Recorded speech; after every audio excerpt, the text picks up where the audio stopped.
साथियों, नमो बुद्धाय, जय भीम, जय भारत, जय संविधान। आज मैं आपके बीच लाइव हूं और सब्जेक्ट बहुत महत्वपूर्ण सब्जेक्ट है। तथागत सम्यक संबुद्ध इनके संबोधि स्थल की मुक्ति क्यों जरूरी है। सब्जेक्ट है, बड़ा इंपॉर्टेंट सब्जेक्ट है और सब्जेक्ट जो है वो इंटरनेशनली सब्जेक्ट है। ये सब्जेक्ट कोई बिहार का नहीं है, कोई इंडिया का नहीं है, इंटरनेशनली सब्जेक्ट है। और इंटरनेशनली सब्जेक्ट होने के साथ साथ में ये जो सब्जेक्ट है ये मानव मात्र से जुड़ा हुआ सब्जेक्ट है, लोगों से जुड़ा हुआ शब्द है। और लोगों के साथ में ये सब्जेक्ट जो है ये उस स्थल के बारे में बात कर रहा हूं मैं कि जहां पे तथागत सम्यक संबुद्ध इनको संबोधि प्राप्त हुई थी। अब थोड़ा सा मैं आपको ये बोलना चाह रहा हूं कि आप ये कहेंगे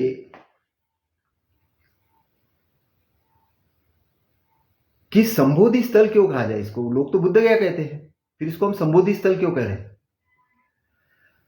हम संबोधि स्थल इसलिए कह रहे हैं कि एक्चुअल में संबोधि या इनलाइटमेंट एक बहुत बड़ी घटना होती है।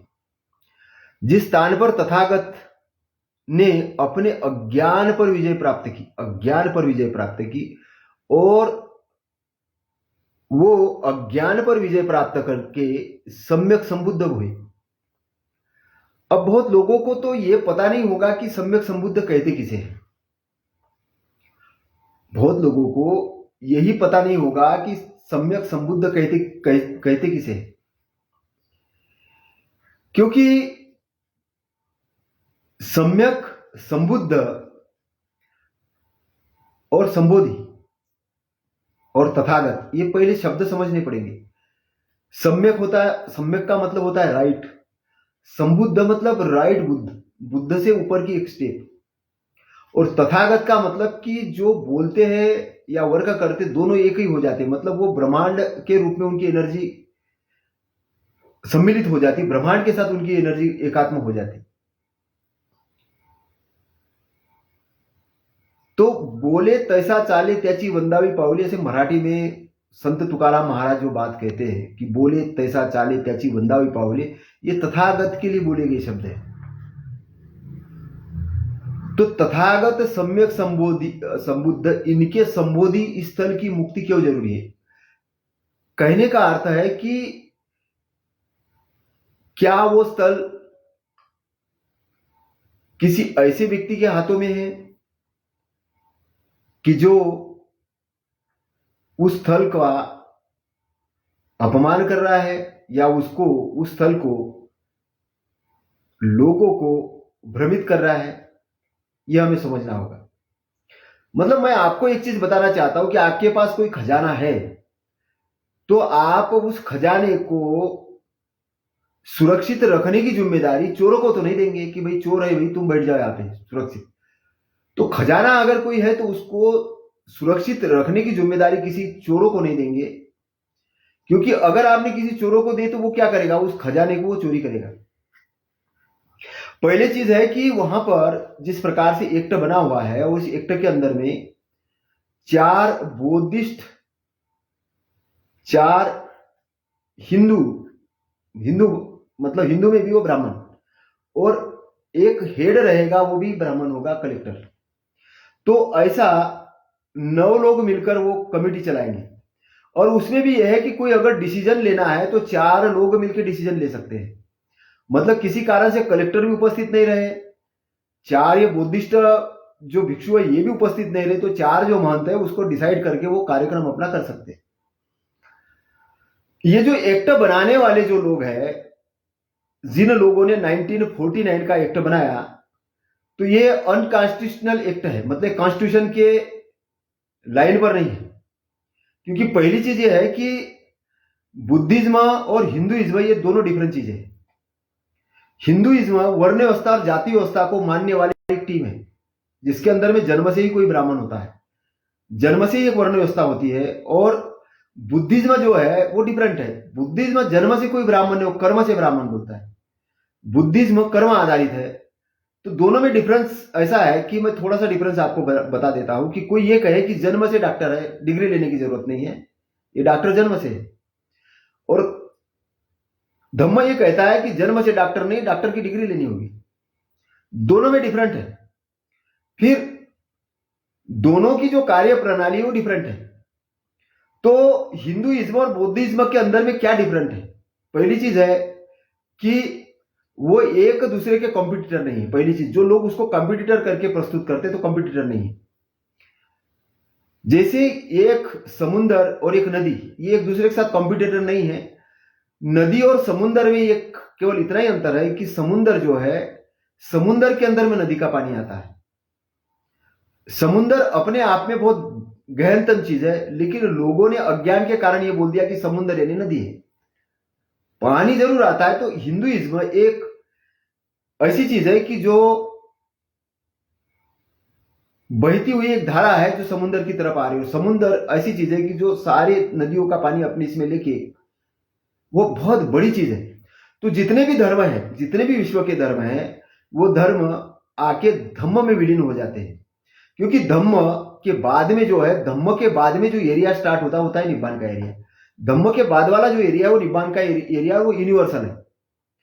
तो तथागत को जो ज्ञान प्राप्त हुआ वो निब्बान का एरिया का ज्ञान प्राप्त हुआ, वो एरिया के अंदर में उन्होंने एंट्री किया। तो मैं आपको थोड़ी गहराई की बातें बता रहा हूं कि दो किनारे हैं। एक किनारा टाइम वाला किनारा और एक टाइमलेस किनारा है। तो जैसी जैसी आपकी वृद्धि होती जाती है तो आप टाइमलेस किनारे की तरफ आते हो। जैसे कि अभी हम लोग उज्जैन में जाते हैं, लोग पूजा करते, बोले महाकाल के दर्शन कर रहे हैं। तो महाकाल यानी काल है लेकिन बड़ा काल है, मतलब वहां पे थोड़ी शांति है। लेकिन जैसे ही हम क्रिश्चियनिटी अपने सिखिज्म की तरफ जाते हैं तो वहां पे बात शुरू हो जाती है अकाल की। वहां पे काल ही नहीं है। तो जो सिख धर्म है ये बुद्धिज्म से निकला हुआ एक पार्ट है। हालांकि आत्मा परमात्मा वहां पे भी बात बोली जाती है, लेकिन ये सिख धर्म है। जैसे संत अपने तुकाराम महाराज है, रैदास साहब है, अपने कबीर साहब है, या अन्य संतों की जो वाणी है, उस वाणी को उन्होंने सिख धर्म में लेके उस वाणी की वो पूजा करते हैं। तो तथागत जाने के बाद में तथागत ने ये कहा था कि मेरे जाने के बाद में मैंने जो 45 साल तक जो प्रवचन दिए है, गाइडलाइन दी है, उनको संज्ञान करो, वही आपका धर्म है। और उसको अच्छी तरीके से उपापोह करके उसको लागू करो। और ये ड्यूटी दी थी संघ को। तो संघ एक तथागत का संघ है, एक विद्वान लोगों का संघ है। और फिर क्या हुआ कि तथागत के संघ के अंदर में टूटना संघ शुरू हुआ। कोई महायान बना, हीनयान बना, वज्रयान बना, तंत्रयान बना। तो अलग अलग देश उसके अंदर में अलग अलग तरीके से मनाने लग गए। तो ये जो हिंदुइज्म जो है ये बुद्धिज्म का एक अंग है, विकृत रूप है। क्योंकि वहां उन्होंने तथागत की बहुत सारी चीजें ली है। जैसे कि गीता जो लिखी गई है तथागत के बाद में लिखी गई। महाभारत महाकाव्य है, रामायण एक महाकाव्य है। काव्य मतलब उसको एविडेंस की जरूरत नहीं होती, लेकिन उसको हिस्ट्रिकल पेश किया जाता है, ऐतिहासिक पेश किया जाता है। तो इसमें हमारा जो युवा है ये भटक जाता है, क्योंकि उसको समझ में नहीं आता इतिहास क्या है और काव्य क्या है। क्योंकि काव्य एक अलग चीज है, महाकाव्य एक अलग चीज है। काव्य यानी कविता की, उसमें कोई एविडेंस की जरूरत नहीं होती। उसमें पात्रों का गठन किया जाता है कि ये पात्र इस काम के लिए आएगा, और लोगों को समझाने के लिए वो मेथोलॉजी उसकी इस्तेमाल की जाती है। उसका एक ही काम होता है कि लोगों का मनोरंजन करना, लोगों को बांध के रखना। तो एक प्रकार से एक मेथोलॉजी होती है, उसके अंदर में एक राजनीति चलती है। तो जितने भी राजनेता होते हैं वो राजनीति की तरफ उसको धर्म को चलाते हैं। तो हर धर्म एक राजनीति के तरफ से चलता है, लेकिन धम्म एक राजनीति नहीं है। राजनीति का बहुत बड़ा, धम्म पहले आता है, राजनीति बाद में आता है। अगर दुनिया के अंदर में धम्म नष्ट हो गया, नष्ट हो नहीं होगा वैसे धम्म, लेकिन धम्म आप इंसानों को जानकारी में नहीं आ जाएगा। अगर धम्म लोग भूल गए थोड़ी देर के लिए, तो विश्व को नष्ट होने के लिए 10 मिनट का टाइम नहीं लगेगा। क्योंकि आदमी की जो अंदर की जो कुरीतियां है वो सामने अगर आ गई, उसको कंट्रोल अगर करने वाली विचारधारा नहीं रही, तो आदमी कुछ भी करेगा। और ऐसा हो रहा है। ऐसा हो रहा है, ऐसा नहीं हो रहा है। क्योंकि आदमी का अगर माइंड डिस्टर्ब होता है और उसको कोई अगर आतंकवादी बनाता है तो वो धर्म ही बनाता है। मैं आपको बताता हूं, धर्म, लोग बोलते धर्म, तुम अपने धर्म को बचाने के लिए इंसानों की बलि लो। तो जो जितने ज्यादा टेररिस्ट है वो किसी न किसी धर्म से जुड़े होते हैं, उनको टेररिस्ट बनाया जाता, फिलोसफी दी जाती। तो इसलिए धम्म का काम क्या है? धम्म का काम इस धर्मों को कंट्रोल करना है। तो धर्मों के अंदर में धम्म की परिभाषा इंटर हुई है। जो जितने भी धर्म है उसके अंदर में जो करुणा, मैत्री, मानव मात्र का कल्याण वाली जो बातें आती है, ये धम्म से एंट्री हुई है। और धम्म यानी तथागत नहीं है। आपको एक चीज बता रहा हूं, धम्म यानी धम्म एक यूनिवर्सल चीज है। धम्म यूनिवर्सल चीज है और धम्म पहले भी थी, तथागत के पहले भी थी, और ये धम्म बाद में भी रहेगा। लेकिन अंतर केवल इतना है कि क्या हम उस धम्म को समझने लायक हमारी बुद्धि है? क्या हम उस धम्म को समझने लायक हमने लोगों को तैयार किया है? क्या हमारा ब्रेन पावर उस लेवल का है? क्योंकि जो एरियाज है, जो एरिया है, यहां पर दो प्रकार के एरियाज है। एक तो वो एरिया है कि जहां पर हमारी जैसे कोई पेड़ होता है, उसकी जो जड़ होती है, पेड़ की जड़ जो होती है वो बहुत गहराई में होती है और वो पूरी धरती के साथ जुड़ी होती है, धरती का पानी लेती है, वो पूरे पोषक तत्व लेती है, और वो जड़ जब लेती है वो सारी चीजें, तब वो पेड़ बनता है, तब उसको फल आते हैं। मतलब वो पूरे अच्छी चीजें वह जड़ से लेती है। तो वैसे ही हमारे ब्रेन के अंदर में, जैसे हम लोग जो देखते, आंखों से देखते हैं, आंखों से देखते हैं, कानों से सुनते हैं, त्वचा से स्पर्श करते हैं, इसको हम इंद्रिय बोलते हैं। उस इंद्रियों से कनेक्टेड मन है। मन के बाद में आता है चित्त, और चित्त के बाद में आती है चेतना, और चेतना कनेक्टेड रहती है उस बिंदु के साथ में जो एक इंद्रकिल, जैसे मान के चलो, इंद्रकिल का मतलब है कि जैसे कोई, सपोज मान के चलिए कि कार का या ट्रक का एक्सल जो घूमता नहीं है, लेकिन उसके बल पे ही पूरा चक्का घूमता है, वो तो स्थिर है लेकिन चक्का घूम रहा है। ऐसा ही हमारे अंदर में इंटरनली एक स्थिर पॉइंट है, और वो स्थिर पॉइंट जो अविचलित है, विचलित नहीं, अविचलित है। तो जैसे ही हम गहराई में जाते हैं तो अविचलित जब होता है वो पॉइंट है, वहां से ही हमारी अच्छाई की शुरुआत होती है। तो हमें अपने गहराई की तरफ जाना पड़ता। तो जो पश्चिम है, मतलब जो अमेरिका है या अन्य देश है, वो बाहर के खोज में गए, और इंडिया है जो भारत, वो इंटरनल खोज में गए। इंडिया इंटरनल खोज के अंदर में गया। तो इंडिया से, मतलब भारत से जो कुछ अच्छा ही सामने आए वो विश्व के अंदर में गई। तो तथागत ने ध्यान लगाया, तो कौन सा ध्यान लगा? अंदर जाने का, पूरा अंदर गए, पूरे इंटरनल गए, और एक एक बातों को उन्होंने प्रतीत्य समुत्पाद के आधार पे चेक किया। प्रतीत्य समुत्पाद जो कॉन्सेप्ट है, ये पाली का कॉन्सेप्ट है, और उसका मतलब हिंदी में अगर करेंगे कि कार्य और उसका परिणाम, या इंग्लिश में अपन उसको बोलेंगे काज और इफेक्ट का लाभ। तो काज और इफेक्ट के लाभ पे हम चीजों को जब तोलना शुरू करते हैं तो हमको इंटरनल रूप से राइट आई प्राप्त होती है, क्योंकि हमें ये पता चलता है कि इस घटना का कारण ये है, इस घटना का कारण ये है, इस घटना। तो हम चीजों को समझ के क्या करते हैं कि हम अपने अंदर से बुरी चीजों को बाहर करते और अच्छी चीजों को इंटर करने देते।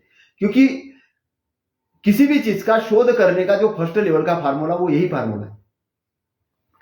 तो धम्म का मतलब क्या है? धम्म का मतलब है कि आपको एक नाव देना। नाव है, धम्म एक नाव है कि उस नाव के ऊपर आप सवार होके अपनी यात्रा को सुख रूप से ले चलो, करो। तो पहली चीज आपको यह समझना होगा कि धम्म और धर्म में अंतर है। धम्म यूनिवर्सल चीज है, और धर्म जो है कुछ एक लोगों का टीम होता है, समूह होता है। वो टीम अपनी व्याख्या गठित कर लेती है, और वो व्याख्या जो टीम दुनिया को बताती, ना उसमें कोई प्रश्न चिन्ह लगता, ना कोई इन्वेंशन होता, ना कुछ होता, उसको मानना होता है। तो इसलिए लोग संतुष्ट हो जाते कि हमें तो हमारा भगवान आ गया, हमारा ईश्वर आ गया, और वो ईश्वर हमें मुक्त कर लेगा। तो आदमी वहां पे निठल्ला हो जाता। पर उसको करना क्या है? बोले बस हमको यहाँ पे एंजॉय करना है, हमें धन संपत्ति इकट्ठा करना है, शादी करना है, बच्चे करना है, नाच गाना देखना है, करना है। वहां पे आदमी घूमते रहता है, और फिर उसकी मृत्यु के बाद वाली स्थिति के लिए कुछ कहानी कल्पनाएं गढ़ी जाती। जैसे 12-13 हजार करोड़ का बजट अभी गवर्नमेंट ऑफ इंडिया ने महाकुंभ के अंदर में दिया, और लोगों को यह बताया कि वहां जाओगे तो आपको मोक्ष मिलेगा। ये दुनिया का सबसे बड़ा झूठ है, दुनिया का सबसे बड़ा झूठ है। और मैं ये ऑन चैनल कह रहा हूं, ऑन चैनल कह रहा हूं है ना, और रिस्पॉन्सिबिलिटी के साथ कह रहा हूं। कोई अगर मुझसे डिबेट डिस्कशन करे तो मैं ऑन चैनल ही डिस्कशन करूंगा, विद्वान लोगों के साथ डिस्कस करूंगा। मेरा यहां पर उद्देश्य किसी धर्म को डाउन करना नहीं है, किसी लोगों की बुराई करना नहीं है। मेरा यहां पे ऑब्जेक्ट है वो आपका और मेरे से रिलेटेड है, क्योंकि मेरा जो ऑब्जेक्ट है कि जो चीज जैसी है उसको वैसी चीज अगर हम प्रस्तुत करने में अगर कामयाब हो गए तो क्या होगा कि हम लोग सच्चाई और अच्छाई की तरफ जाने में कामयाब हो जाएंगे। मेरा ऑब्जेक्ट यहां पर इतना ही है कि एक बालक दौड़ लगा रहा है, क्योंकि बालक है, उसको अकल नहीं है, उसकी इंद्रिय अभी इतनी विकसित नहीं है। सामने से स्पीड में ट्रक आ रहा है, उसकी मां खड़ी है, तो मां जोर से चिल्लाती है, तो बालक क्या होता है कि रुक जाता है वहां पे, मां उसको पकड़ती है, रोड से खींच लेती है, उतने में ट्रक चला जाता है। उससे क्या होता है कि उस बच्चे की जान बच जाती है। तो बच्चा तो एंजॉय करने के लिए रोड पे भाग रहा था, बच्चे एंजॉय करने के लिए मां ने उसको उड़ा दिया। मां ने क्यों उड़ाया? क्योंकि मां उससे प्यार करती है, बच्चे से, मां उसका संरक्षण करना चाहती है। तो मानव मात्र का हम संरक्षण करना चाहते हैं, मानव मात्र की जिंदगी हम बचाना चाहते हैं। तो इसलिए जो नकली मोक्ष है, जो नकली कुंभ है, जो नकली महाकुंभ है, वो अगर हम बोल रहे हैं कि नकली है, तो हम उस मां की भूमिका निभा रहे हैं उन बच्चों के लिए, उन लोगों के लिए कि जो केवल वहां जाके संतुष्ट हो गए कि हमने तो पाप धो लिया, अब हमारी मुक्ति हो गई है।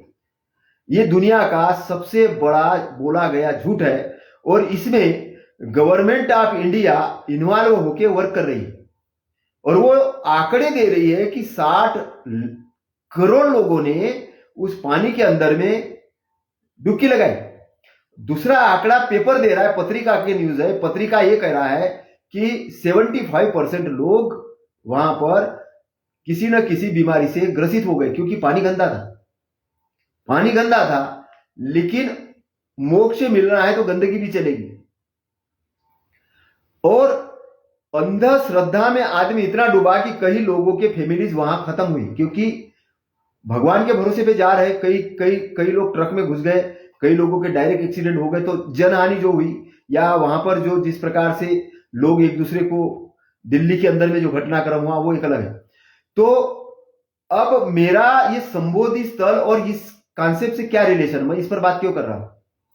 मैं इस पर इसलिए बात कर रहा हूं कि भारत के अंदर में तथागत सम्यक संबुद्ध के इन्वेंशन को एक तो भारत के लोगों ने समझा नहीं, ढंग से नहीं समझा। पुराने जो लोग थे, अब वहां पे लिपिबद्ध वो कर नहीं पाए या बता नहीं पाए, उसका प्रचार प्रसार कर नहीं पाए। वो क्यों नहीं कर पाए? उसके पीछे का रीजन ये है कि आदमी का जो जन्म होता है वो कुछ अंदर के द्वेष, क्रोध, अज्ञानता, काम वासना, ये सारी चीजें उसके मिला हुआ एक रूप है। वो टेम्पररी रूप के कारण उसका जन्म होता है, वो उसके साथ बाय बर्थ होती है। लेकिन एक चीज उसके साथ परमानेंट आती है, वो परमानेंट जो चेतना है, जो अच्छाई तत्व है, वो भी उसके साथ आता है। मतलब एक इंसान के अंदर में अच्छाई और बुराई ऐसे दो तत्व होते हैं, एक अच्छाई भी रहती है, एक बुराई भी रहती है। बुराई जो है वो बिल्कुल उतली उतली है, बुराई की इतनी ताकत नहीं है, लेकिन अच्छाई बहुत पावरफुल है। पहली चीज समझना, अच्छाई बहुत पावरफुल है, बुराई उतली उतली है। बुराई का बहुत कम क्षेत्रफल है, बहुत ज्यादा नहीं है। तो जो चीजें बनती है बिगड़ती है, बनती है बिगड़ती है, नष्ट होती है, वो एक बुराई का क्षेत्र है, वहां पर ही बुराई रुक सकती है। लेकिन एक दूसरा क्षेत्र है, उस क्षेत्र के अंदर में बुराई एंट्री नहीं कर पाती। क्यों नहीं एंट्री कर पाती? कि वो शुद्ध क्षेत्र है, वो अपने आप में बहुत ताकतवर है, वो अपने आप में इतना ताकतवर है, इतना बलशाली है कि जैसे हिमालय को कोई व्यक्ति बोले कि हिमालय तुम इधर आ जाओ, तो हिमालय नहीं आएगा, हमको हिमालय के पास जाना पड़ेगा, हमको हिमालय के पास जाना पड़ेगा। और हिमालय को कोई हवा बोले कि तुम हिल जाओ, तो हिलेगा नहीं हिमालय, क्योंकि हिमालय अपने आप में ताकतवर है। तो वो जो अच्छाई वाला एरिया है वो बहुत ताकतवर एरिया अपने आप में, उसको ये इंसानों की बस की बात नहीं कि जो उसको हिला ले या ये करे। हमको उस एरिया को समझ के उसके अंदर एंट्री मारना है, सबसे पहली चीज। तो जैसे आकाश वाला एरिया है वैसे ही निब्बान वाला एरिया है, किसी पर निर्धारित नहीं है, किसी पर निर्भर नहीं है, वो अपने आप में एक पावरफुल एरिया है। उस एरिया से हमारी कनेक्टिविटी होती है तब कि जब हम ये टेम्पररी एरिया को जीत लेते हैं। टेम्पररी एरिया को कब जीतते हैं? जब हमारे अंदर के राग, द्वेष, मोह यानी मूर्ता, ये सारी चीजें जब गायब होती है, जो प्योरिटी बचती है, तब वो इंटर करता है उस एरिया के अंदर में। अच्छा, उस चीज के लिए आपको मरना नहीं है। सबसे पहले आपको वो चीजें जिंदा जिंदा में होगी, क्योंकि दुनिया के अंदर में जो अरहत हुए हैं उनको मरने के बाद अरहत्व प्राप्त नहीं हुआ, जिंदा जिंदा प्राप्त हुआ है। ये चीज आपको समझना होगा।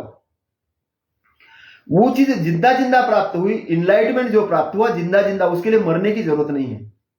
उसके लिए मरने की जरूरत नहीं। और उसके गवाह आप होते हो, उसके गवाह वो विद्वान लोग होते हैं कि जिनको प्राप्त हुआ होता है। लेकिन अभी जो इंडिया की स्थिति है वो उस एरिया के अंदर में एंट्री करने लायक अभी 90-80% लोगों की पोजीशन ही नहीं है। क्योंकि उस एरिया के अंदर एंट्री करने के लिए सबसे पहले हमें मन, वाचा और शरीर के जो कर्म है वो अच्छे करने होंगे। शरीर से अच्छा सोचना है, मन से अच्छा सोचना है, वाचा से अच्छा बोलना, शरीर से अच्छे कर्म करने। अगर हम इस डिसिप्लिन में आते तो हमें धीरे धीरे धीरे धीरे उस एरिया के अंदर हम एंट्री करते हैं। और जब एंट्री करते हैं तो हमारी दृष्टि सम्यक दृष्टि हो जाती, राइट दृष्टिकोण हो जाती है और हमको वो चीजें मिलना शुरू हो जाती। तो जैसे ही फर्स्ट स्टेज पे अगर हम आते हैं, उस एरिया से हटके फर्स्ट स्टेज, तो हमारा चित्त का जो सबकॉन्शियस माइंड का डेवलपमेंट हो जाता है, तब हमें आंतरिक शांति आना चालू होती है। और जैसे आना चालू होती है तो हम उस स्रोत के अंदर में इंटर होते हैं। तो स्रोत के अंदर इंटर होना ये दुनिया की सबसे बड़ी अच्छी घटना होती है उस व्यक्ति के लिए जो इंटर प्राप्त कर चुका है, वो एंट्री ले चुका है। क्योंकि अब उसको मार्ग मिल गया। मार्ग मिल गया मतलब वो धम्म के रास्ते पे आ चुका, अब उसकी मुक्ति निश्चित है। जैसे कि रेल की पटरी है, रेल के पटरी पे आपने अगर दिल्ली वाली ट्रेन पकड़ लिया, आप बैठ गए, तो आपको पक्का है कि आप दिल्ली पहुंच जाओगे। लेकिन अगर आपने रेल के केवल स्टेशन पे ही घूम रहे, इधर से उधर, बोल रहे दिल्ली पहुंचना है, दिल्ली पहुंचना है, लेकिन ट्रेन में बैठ नहीं रहे, जब ट्रेन में ही नहीं बैठ रहे, डब्बे में बैठ ही नहीं रहे, तो आप तो नहीं पहुंचोगे बस। लेकिन आप गटर मस्ती करते रहोगे किनारे पे। तो जितने ही लोग जो है कि जो अपने आप को घोषित कर रहे हैं वो बैठ नहीं रहे हैं, वो किनारे पे दौड़ने वाले लोग हैं। तो किनारे पे दौड़ रहे कितने, 80% लोग लगभग किनारे पे दौड़ रहे हैं। अगर संख्या बल के हिसाब से देखा जाए 80-90% लोग, 10% लोग उस पर लाइन पे है। तो अब ये दौड़ क्यों रहे हैं? क्योंकि यहां पर भीड़ है, वो भीड़ दौड़ रही है। जो भीड़ दौड़ रही है वो भीड़ का नेतृत्व करने वाला एक भेड़िया भी है। और उस भेड़िए ने अपने आप को महंत घोषित कर दिया, ब्राह्मण घोषित कर दिया, और उसने बोला कि मैं ब्राह्मण जन्म से ही हूं, मेरे मां के पेट से मैं ब्राह्मण पैदा हुआ। उसने बोल दिया अपने आप को, और जनता उसको पूजा करने में लग गई है कि तुम तो ब्राह्मण हो। तो फिर वर्णावस्था है कि तुम बोले मैं ब्राह्मण हूं, तुम क्षत्रिय हो, 6% तुम देश रक्षण करो, बनिया बोले तुम व्यापार करो, बाकी लोग सारे शूद्र है, तुमको पढ़ने की जरूरत नहीं है, तुम तो गांजा पियो, दारू पियो, ये करो वो करो, हम जैसा बोलेंगे वैसा तुम करो। तो यहां से राजनीति शुरू हुई। तो ये एक हिंदू धर्म का मैं एक रूप बता रहा हूं आपको। और इन्होंने जिस प्रकार से व्याख्या की अव्याख्या की है कि आत्मा तो अमर है, आत्मा तो कपड़ा बदलता है। गीता के अंदर में लिखा कि तू तो धर्म का युद्ध कर, और कई लोगों को उन्होंने मरवा दिया, हजारों की संख्या में। ये युद्ध शास्त्र नहीं है, ये इंसानों को मारने के लिए तैयार किए हुए ग्रंथ है। रामायण के अंदर में जो अग्नि परीक्षा, माता सीता की अग्नि परीक्षा वाली बात है, ये महिलाओं के लिए सबसे बड़ी अपमानकारक बात है। रामायण के अंदर शूद्र सम्मुख का जो वध है, तो ज्ञान लेने से लोगों को रोकने का एक तरीका है, ज्ञान लेने से लोगों को रोकने का तरीका है। और शूद्र किसको कहा गया? जो ओबीसी है, आज करीबन 50-60% ओबीसी है, उसको शूद्र कहा गया। ढोल गवार शूद्र पशु नारी, ये सब ताड़न के अधिकारी, मतलब ताड़ना है उसको, ऐसे वाक्य कह के रखे। और आजकल तो ये नए नए जो कथावाचक जो युवा आ रहे हैं ना, तो इनको तो मैं सुनता हूं तो बड़ा मजेदार लगता है। जो अभी कुछ कुछ क्या क्या नाम लिखते हैं, उनके नाम भी नहीं मालूम। तो ये शंकराचार्य के बाप हो गए। शंकराचार्य तो बोलता जन्म से ही ब्राह्मण होता, कर्म से ब्राह्मण, तो उसे जन्म से बोल दिया। अब इससे नुकसान क्या हुआ कि आदमी जन्म से जब ज्ञानी हो जाता है तो उसको ज्ञान लेने की जरूरत ही नहीं है। अब जो अज्ञान के इस लेवल पे है तो वो अपने से ज्ञानी लोगों को पसंद नहीं करता, वो अज्ञानी रखना चाहता है।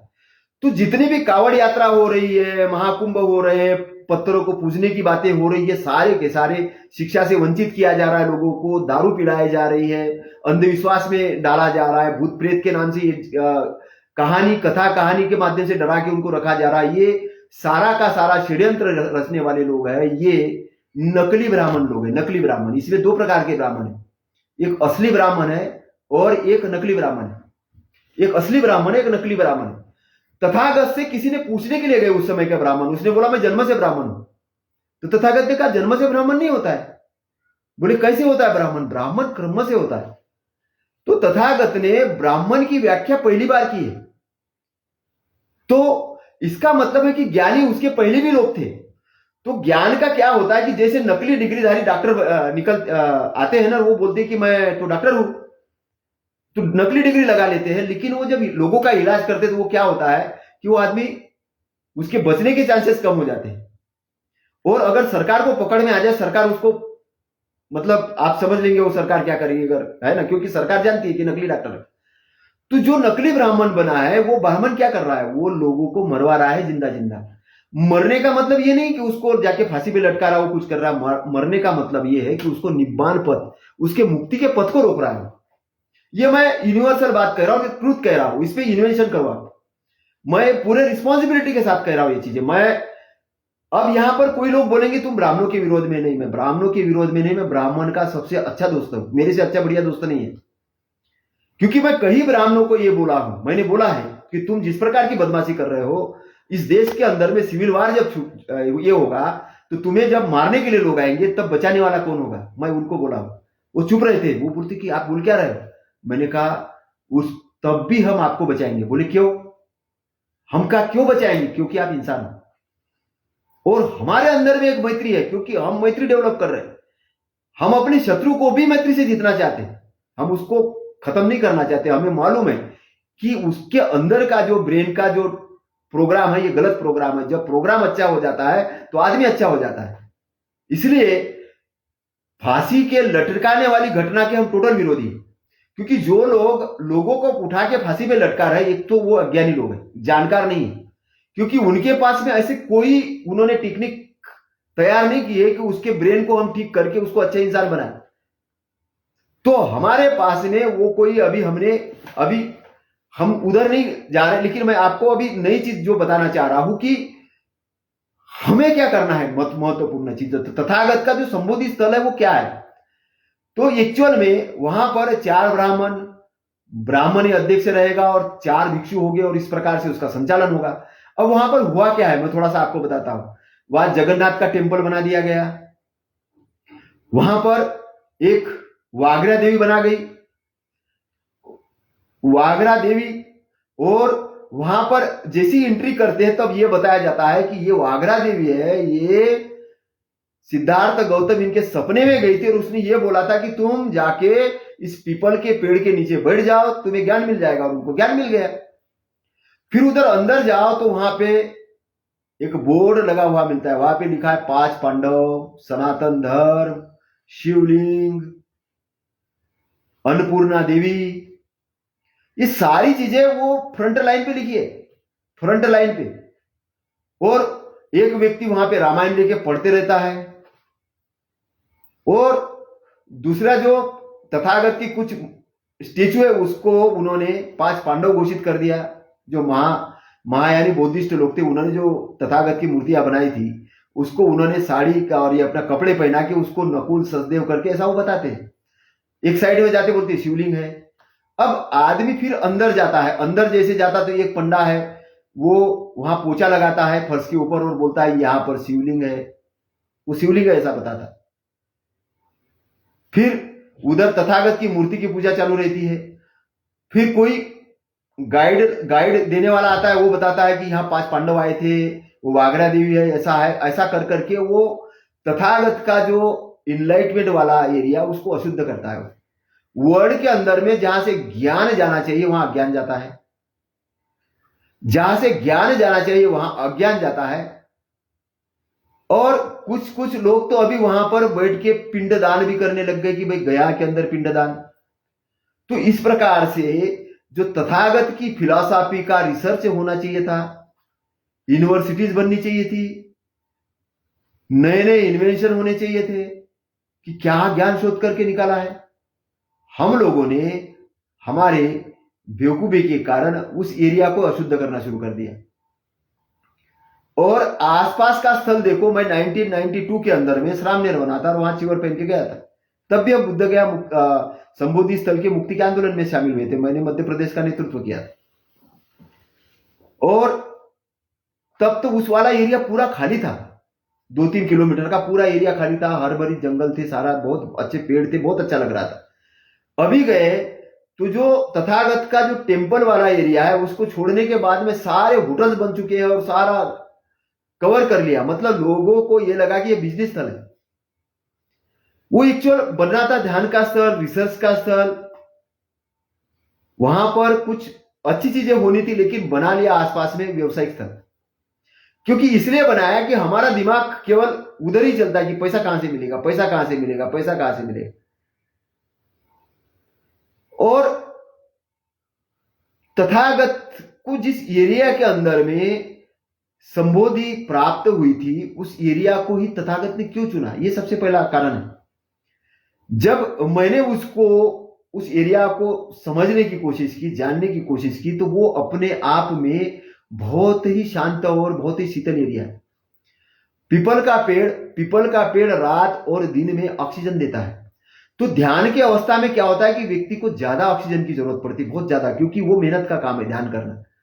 ध्यान करना मतलब चुपचाप बैठना नहीं है, वो सजग होना है। क्योंकि जितना आप शांत अवस्था में बैठते हो उतना अकुशलता का एरिया आपके ऊपर इंटर करना शुरू करता है, वो आपके ऊपर में आता है। आपके बुरे विचार जो है वो आपके ऊपर ये करते, और विचारों को जीतना, उसको समझना कि विचार कहां से आ रहे, क्या चीज आ रही है, एक एक चीज को ये करना, एनालिसिस करना, और वहां से लोगों को एक एक चीज के बारे में फिर बताना भी। पहले तो प्राप्त करना, फिर प्राप्त करने के बाद बताना, ये बड़ा काम था। तो तथागत ने ज्ञान ही प्राप्त नहीं किया। 7 सप्ताह तक वो अलग अलग एरिया के अंदर बैठे। पहले तो वो जब उनको ज्ञान प्राप्त हुआ तो कुछ दूर जाके उस वृक्ष को वो देखते हैं बहुत करुणामय दृष्टि से कि इस वृक्ष के नीचे, इस जगह पे मुझे ज्ञान प्राप्त हुआ, ये संबोधि प्राप्त हुई, इतनी बड़ी चीज प्राप्त हो गई है ना। उसके बाद वो सेकंड सप्ताह में आते हैं, तो उसी एरिया से चक्रमण में चलते हुए 1 सप्ताह तक चलते हुए चिंतन मनन करते हैं कि मुझे जो चीज प्राप्त हुई उसका क्या करें, मैं कैसे क्या करें। तीसरे सप्ताह में जब वो आते हैं तब वहां पर एक अपने आप को ब्राह्मण कहने वाला व्यक्ति आता कि मैं जन्म से ब्राह्मण हूं। तथागत उसको कहते हैं कि जन्म से कोई ब्राह्मण नहीं होता, कर्म से ब्राह्मण होता है। क्योंकि उनको संबोधि प्राप्त हो चुकी थी। उसने देखा जो अपने आप को ब्राह्मण बोल रहा था उस व्यक्ति ने कि इनके आभा मंडल पे तो बहुत तेज है, एकदम से तेज है, इनके शरीर से जो तरंगे निकल रही है, एक तो मैग्नेटिक तरंगे निकल रही है, बहुत शीतल है, शांत है, तो बहुत विद्वान आदमी है। तो उसको लगा कि मैं भी इनसे सवाल करूं। तो सवाल जैसे किया, तो सवाल करते ही तथागत ने, तो वो व्यक्ति वहां पे संतुष्ट होकर वो चला गया। फिर उनको ये लगा कि अब क्या करें, तो उन्होंने प्रतीत समुत्पाद पर विचार करते हुए 4था सप्ताह गुजारा एक साइड में जाके। 4था सप्ताह में वो प्रतीत समुत्पाद ने कार्य परिणाम के सिद्धांत जो है, कॉज और इफेक्ट के लॉ पर उन्होंने पूरा ये किया कि कौन सी चीज कैसे बनी है, शरीर क्यों बना है, हमने जन्म क्यों लिया है, व्यक्ति बूढ़ा कैसे होता है, क्या हो रहा है दुनिया के अंदर में, क्या चीज हो रही, कैसी हो रही। तो उन्होंने एक एक छोटी छोटी चीजों को माइन्यूटली फिर उन्होंने रिसर्च किया वहां पर 1 सप्ताह तक। फिर उसके बाद 5वें सप्ताह में वो एक जगह जाके और बैठे। फिर 6वें सप्ताह में जहां पानी है, पानी जहां पे नागराज है, वहां जाके बैठे। वहां पर ये बोलते हैं कि भाई नाग राजा ने उनको संरक्षण दिया। पानी जब आया था तो नाग राजा मतलब वहां का नाग वंश का व्यक्ति था। उसके बाद में तपिक और भल्लिक जो विदेश से 2 व्यापारी आए थे, उनके साथ में तथागत की फिर चर्चा हुई। तो बुद्धम शरणम गच्छामि, धम्मम शरणम गच्छामि, उन्होंने 2 मंत्र दिए वहां पर। और 7 सप्ताह वहां पर गुजारने के बाद में, क्योंकि 1 सप्ताह तो वो 6 सप्ताह इधर घूमे और 1 सप्ताह उसी पीपल के पेड़ के नीचे ध्यान पर मग्न रहे। तो पहला सप्ताह उन्होंने पीपल वृक्ष के नीचे किया। सेकंड सप्ताह उन्होंने पीपल के बोधि वृक्ष को देखते हुए गुजारा। तीसरा सप्ताह उन्होंने चक्रमन ध्यान करते हुए गुजारा। चौथा सप्ताह उन्होंने प्रतीत्य समुत्पाद पर गुजारा। पांचवा सप्ताह उन्होंने पांचवें सप्ताह पे उन्होंने और चिंतन मनन के एक जगह जाके, छठवें सप्ताह में वो नागरा जाके वहां पर गए। सातवें सप्ताह में दो व्यापारियों से मिले, उनको बुद्धम शरणम गच्छामि धम्मम शरणम गच्छामि कह के दीक्षा दी, और उसके बाद में वहां से निकले तो वो अपने उन 5 परिवारजनों को ढूंढने के लिए निकले जो उनके सेवा में थे। तो उसके पहले जब कुछ 1-2 लोग और मिले, उनसे बातचीत हुआ, डिस्कशन हुआ, वो रास्ते में जाते जाते उनको पता चला कि वो तो सारनाथ चले गए। तो सारनाथ के अंदर में जाके पहला उन्होंने धम्म चक्र परिवर्तन किया, और वहां पे उन्होंने 37 मतलब अष्टांगिक मार्ग, आर्य अष्टांगिक मार्ग का व्याख्यान किया। और उसके अलावा अनित्य, अनात्म, आत्मा, इस पर भी उन्होंने बातचीत की। 37 बोधि पक्ष धम्म पे बातचीत की, ध्यान के गुण रहस्यों पे बातचीत की, और 5 जो परिवारजन थे इनको दीक्षित किया, और वहां से तथागत ने अपना संघ स्थापित किया और संघ को आदेश दिया कि जाओ, बहुत चरवते भिक्कवे चारिकम, बहुजन हिताय, बहुजन सुखाय, आदि न कल्याण, मध्य न कल्याण, अंत न कल्याण, लोकानुकंपाय, देव मनुष्यान, मतलब देवता, मनुष्य, लोक, बहुत सारे लोग, बहुजन हित, बहुजन सुख के लिए तुम चारिका करो, और एक एक दिशा में मत जाओ, अलग अलग दिशा में जाओ। संघों को आदेश दिया, और वहां से उन्होंने प्रचार प्रसार शुरू किया। क्योंकि तथागत को यह पता था कि यह संघ गठित करके ही हम इस काम को आगे ले जा सकते हैं। तो बहुत बड़ी जिम्मेदारी संघ पर दी, और तथागत 45 साल तक लोगों को मार्गदर्शन करते रहे, भिक्षु संघ को मार्गदर्शन करते रहे। उसके बाद उन्होंने भिक्षुनियों का एक संघ बनाया, भिक्षुनियों का संघ बना, भिक्षुओं का संघ बना, और भिक्षुनियों का संघ भी उस समय का बहुत बड़ा विद्वान संघ था। मतलब ही भिक्षुओं के लेवल के बराबर या उससे ज्यादा ज्ञान भिक्षुनियों को भी था। उनका भी एक संघ था, और दोनों के लिए अलग अलग नियम थे। उनका बातचीत का तरीका भी अलग था, दोनों साथ नहीं रह सकते थे, क्योंकि तथागत को यह पता चला था कि अगर ये दोनों साथ आ गए तो यहां पर ये काम वासना के अंदर चले जाएंगे। क्योंकि इनका जो ऑब्जेक्ट है, ये ऑब्जेक्ट है, इनको दुख से मुक्ति प्राप्त करना है, तो इनको बहुत फास्ट हमको अरहत लाइन पे ले जाना है, श्रोतापन्न बनाना है, उस लाइन पे ले जाना है। तो वो तथागत क्या चाह रहे थे, बहुत फास्ट। तथागत फास्ट के मामले में, वर्किंग के मामले में बहुत फास्ट थे।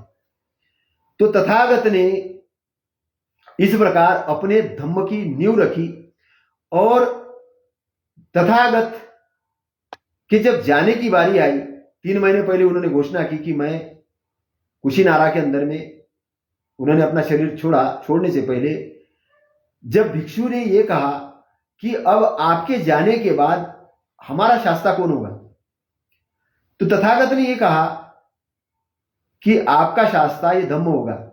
कुछ भिक्षु चाह रहे थे कि मेरे अंडर में धम्म आ जाए, और मैं धम्म का प्रमुख बनूं, और प्रमुख बन के मैं सर्वे सर्वा बन के सारे भिक्षुओं को मार्गदर्शन करूं। लेकिन तथागत को मालूम था कि धम्म को समझने के लिए एक व्यक्ति नहीं संभाल पाएगा। तथागत को मालूम था कि धम्म एक यूनिवर्सल चीज है, बहुत बड़ी चीज है, एक व्यक्ति गड़बड़ कर सकता है। क्योंकि अगर उसके अंदर में काम है, लोभ है, मोह है, मूर्ता है, कोई नहीं कोई चीज आएगी, और ये हिटलर से मतलब अपने आप में थोपना शुरू करेगा। तो तथागत ने कहा कि मैंने जो व्याख्यात धम्म किया है, इसको आप अपना गुरु मानो, शास्त्रा मानो मेरे जाने के बाद में। और ये जो धम्म है सुव्याख्यात है, अच्छी तरह व्याख्यात किया गया है, और ये इस तरह व्याख्यात किया गया, इसका ऑब्जेक्ट है बहुजन हिताय, बहुजन सुखाय। मतलब बहुजन का मतलब SC ST OBC नहीं है सबसे पहले, नहीं तो लोग फिर SC ST OBC गुजार देंगे, और SC ST OBC को बहुजन बोला। ये पार्टी वाली बात नहीं। बहुजन, बहु मतलब होते बहुत सारे, और जन यानी मतलब होते लोग। बहुत सारे लोग, बहुत सारे लोगों के हित के लिए, सुख के लिए, कल्याण के लिए। तो उस समय आप अगर देखेंगे तो सबसे ज्यादा रिसर्च करने के लिए कौन लोग तैयार थे, कि जो सबसे ज्यादा ईश्वर की प्राप्ति के लिए सबसे ज्यादा जो ब्राह्मण थे, ये सबसे ज्यादा थे। तो यही सबसे ज्यादा उस समय बुद्धिस्ट बने, भिक्षु बने, सबसे ज्यादा बने। तो फिर क्या हुआ, तथागत के जाने के बाद, क्योंकि इसमें दो पार्ट थे, एक पार्ट तो ये मानने के लिए तैयार ही नहीं था कि वर्ण व्यवस्था जन्म आधारित नहीं हो सकती। वो तो बोल रहे कि वर्ण व्यवस्था जन्म आधारित है, ब्राह्मण तो जन्म से पैदा होता है, क्योंकि मूड भी लोग बहुत सारे थे, क्योंकि तथागत के रहते हुए भी मूर्ता कर रहे थे, जाने के बाद उनको चांस मिल गया। तो इसमें जो मूढ़ ब्राह्मण थे और जो विद्वान ब्राह्मण थे, तो विद्वान ब्राह्मण मठाधीश बने, क्योंकि उस समय राजा वाजा सब कंट्रोल में आ गए। फिर सम्राट अशोक का शासन आया, फिर उसके बाद ये जम्बूद्वीप बना। करीबन सम्राट अशोक के हिसाब से देखा जाए तो करीबन 13 टुकड़े हो चुके इस भारत के। सम्राट अशोक का साम्राज्य बहुत बड़ा साम्राज्य था। तो कालांतर में आप देखिए कि उसमें क्या हो रहा, सम्राट अशोक का शासन आते आते इसमें धम्म के अंदर में टुकड़े होना शुरू हो गए। कोई किसी ने बोला कि हम तथागत की मूर्ति बना के पूजेंगे, तथागत ने तो मना किया था कि मेरी मूर्ति मत बनाना, उसको पूजना नहीं। लेकिन लोगों ने, फिर लोग तो लोग हैं, उन्होंने मूर्तियां बनाना चालू किया। अब वो मूर्ति बनाने का चलन भी ऐसा था कि तथागत की मूर्तियों को देखना है कि वो पद्मासन में कैसे बैठे हैं, ध्यान मुद्रा में कैसे बैठे हैं, तो आदमी उनके आकार के अनुसार देखना चाह रहा था, वो इसलिए बनाए। लेकिन कालांतर में ऐसा हुआ कि हमने, मतलब भिक्षुओं ने, वो मूर्ति की पूजा करना शुरू कर दी। मूर्ति पूजा भारत के अंदर में ये वेदों की देन नहीं है, ये किसी धर्म की देन नहीं, ये बुद्धिज्म की देन है। और बुद्धिज्म के अंदर में भी जो महायानी बुद्धिज्म है वो वहां से शुरुआत हुई। महायानी हीनयानी भी बना। एक हीनयानी था, हीनयानी ने, जिसको आज के डेट में थेरोवादी कहते हैं। थेरोवाद ने यह माना कि भाई तथागत को जो प्राप्त हुआ वो पहले जन्म का फल था, उसने ऐसा किया वैसा किया, तो वो 10 पारामिता के अंदर घुस गए। उसने वो लाइन ऐसी बिगाड़ दी। महायानियों ने लाइन जो बिगाड़ी, उन्होंने चमत्कार के अंदर ले गए, वो चमत्कार के अंदर ले गए। हीनयानी जो है ये चमत्कार के अंदर नहीं ले गए, लेकिन पूर्व जन्म के कर्म के तरफ ले गए। गड़बड़ी दोनों में थी, तो दोनों में झगड़े हुए। तो हीनयान अलग चला गया, महायान अलग चला गया। उसके बाद अलग अलग फिर आए, वज्रयान आया, फिर तंत्रयान आया। तो अलग अलग अलग अलग पंथ बनते गए, धम्म के टुकड़े होते गए। और उसी में से ये जो आज का हिंदू धर्म है, ये महायान और हीनयान यानी थेरोवाद, इसका मिला जुला रूप है। जातक, जैसे कि हमारे कुछ विद्वान रिसर्च वाले बताते हैं कि जातक कथा में जो दशरथ जातक है उसमें से रामायण निकली। रामायण, क्योंकि जो कथा कहानियां लिखने का चलन था वो बुद्धिज्म से आया। तो ये जो महाकाव्य लिखे गए हैं, चाहे रामायण महाकाव्य लिखा गया हो, चाहे महाभारत महाकाव्य लिखा गया हो, ये महाकाव्य लिखने का भी चलन यहां से आया, कथा भी बोलने का चलन यहां से आया।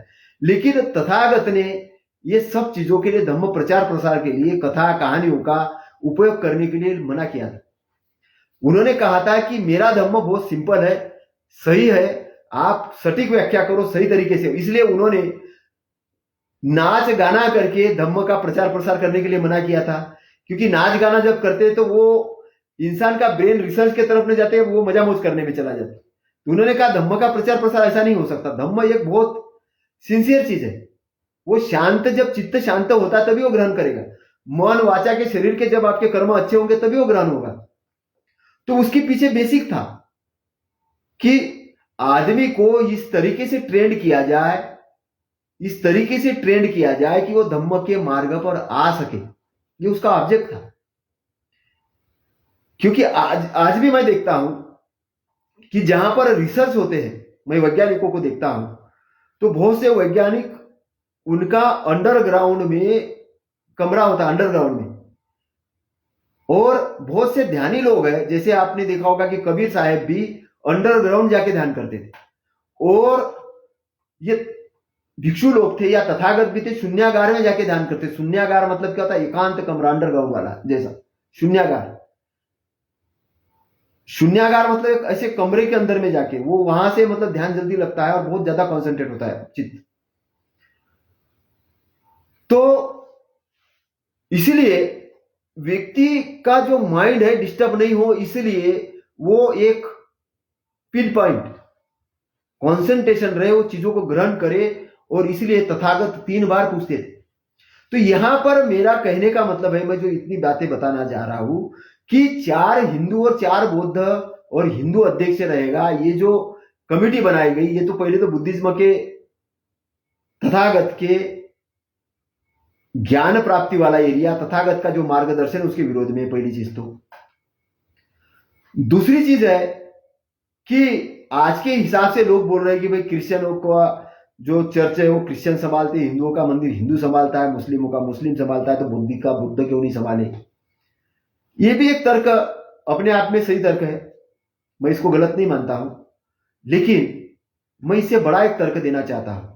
मैं ये कहता हूं कि संबोधि स्थल भारत की शान है, भारत की शान है, भारत का मान है, भारत का सम्मान है, और भारत की शान, भारत का सम्मान और भारत की इज्जत उतारने का हम किसी को ठेका नहीं दे सकते, किसी को ये नहीं कह सकते मैं तथागत के संबोधि स्थल पे बैठे हुए लोग जो बुद्धिज्म के विरोध में काम कर रहे हैं, इस आज के इसके माध्यम से चेतावनी दे रहा हूं, मैं चेतावनी दे रहा हूं कि आप लोग वहां से या तो आप बुद्धिज्म ग्रहण कर ले, तथागत के नियमानुसार पूजा पाठ करें, क्योंकि आपको पूरी छूट है, लेकिन आपने धम्म के विरोध में काम वहीं पे बैठ के अगर करना शुरू कर दिए तो हम लोग न्यायालय भी जाएंगे लोग न्यायालय भी जाएंगे, सरकार से डिमांड करेंगे, बिहार सरकार से डिमांड करेंगे कि एक करो, हम माननीय हमारे प्रधानमंत्री नरेंद्र मोदी जी से भी डिमांड करेंगे, गांव गांव में बिहारों में जन जागरण भी करेंगे, सारी चीजें करेंगे।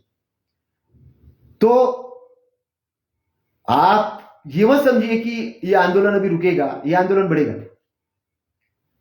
अगर ये आंदोलन रुक गया तो भारत के लिए सत्यानाश का कारण बनेगा। मैं आपको बता दूं, भारत के लिए सत्यानाश का कारण इसलिए बनेगा क्योंकि धम्म का नाश होना मतलब भारत की दुर्गति होना है, भारत का सम्मान की दुर्गति होना है, क्योंकि भारत ने एक ऐसे पुत्र को जन्म दिया, एक ऐसे जिसने विश्व के अंदर में भारत का नाम ऊंचा किया। आज भी हमारे माननीय प्रधानमंत्री जी जब विदेश में जाते हैं, यहां तो राम राम बोलेंगे, सब कुछ कहेंगे, बागेश्वर जाएंगे, सब जगह जाएंगे, लेकिन वो अगर बाहर जाते तो कहते हम बौद्ध के देश से आए, बुद्ध की कंट्री से आए, हमने बुद्ध दिए हैं, हमने शांति स्थापित की, गर्व से बोलना पड़ता है। दूसरी चीज, भारत का जो सम्मान है वो भारत कितना क्या करता है इसके कारण नहीं, तथागत के कारण है सम्मान। जापान अगर भारत को नतमस्तक होता है, जापान अगर भारत का सम्मान से देखता है वो तथागत के कारण। थाईलैंड अगर भारत को सम्मान की तरफ से देखता है तो तथागत के कारण। चाइना अगर भारत को सम्मान देता है तो तथागत के कारण। चाइना भी अगर भारत को सम्मान देता है तो तथागत के कारण। तो सारा विश्व अगर भारत को सम्मान देता है तो तथागत के कारण, क्योंकि तथागत की वाणी पूरे विश्व के अंदर में गई।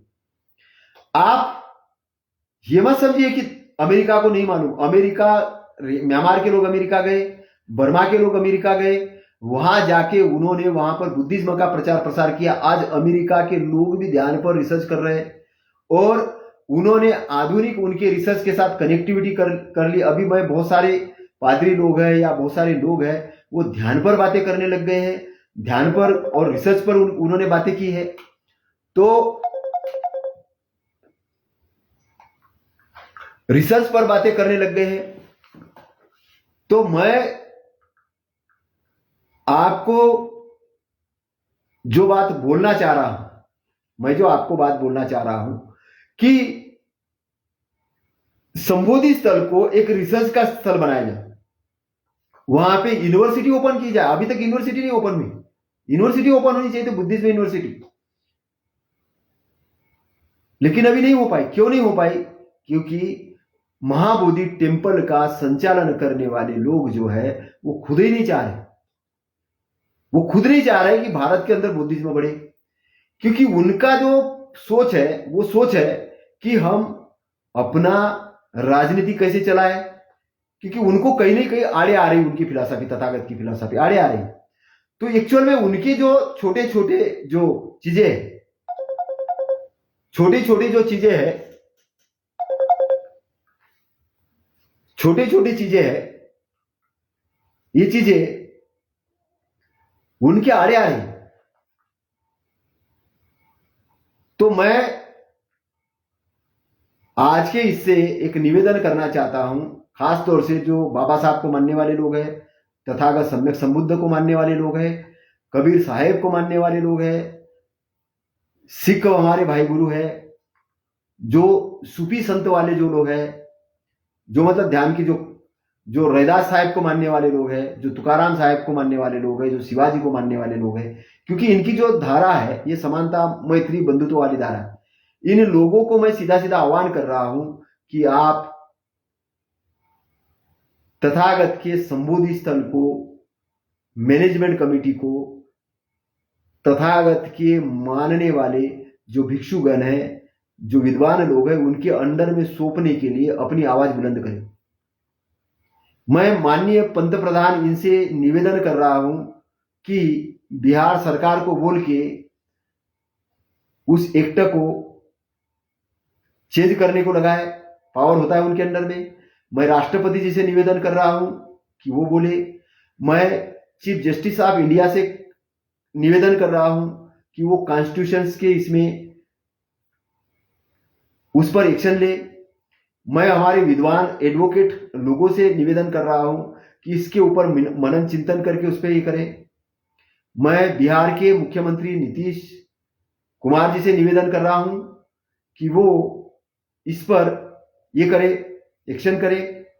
मैं भारतीय बौद्ध महासभा उनसे निवेदन कर रहा हूं, मैं बीएसपी से निवेदन कर रहा हूं, मैं राष्ट्रीय बौद्ध महासभा, मैं बामसेप जितने विंग है उनको, मैं भिक्षु संघ है उनको, और मैं विश्व के जो बौद्धिस्ट देश है उनके राष्ट्राध्यक्ष है उनको, जो बौद्धिज्म व्यापारी गण है उनको सबको निवेदन कर रहा हूं कि जो यहां के बौद्धिस्टों की मांग है, डिमांड है, उसको परिपूर्ण करने के लिए आप गवर्नमेंट ऑफ इंडिया को आग्रह करें। मैं ये नहीं बोल रहा हूं कि उन पर दबाव डालें, लेकिन आग्रह करें और उस पवित्र स्थल को अच्छा करने के लिए और ये करने के लिए सहयोग करें। मैं अमेरिका के राष्ट्रपति डोनाल्ड ट्रंप, मैं Warren Buffett, Elon Musk, India से नीता अंबानी,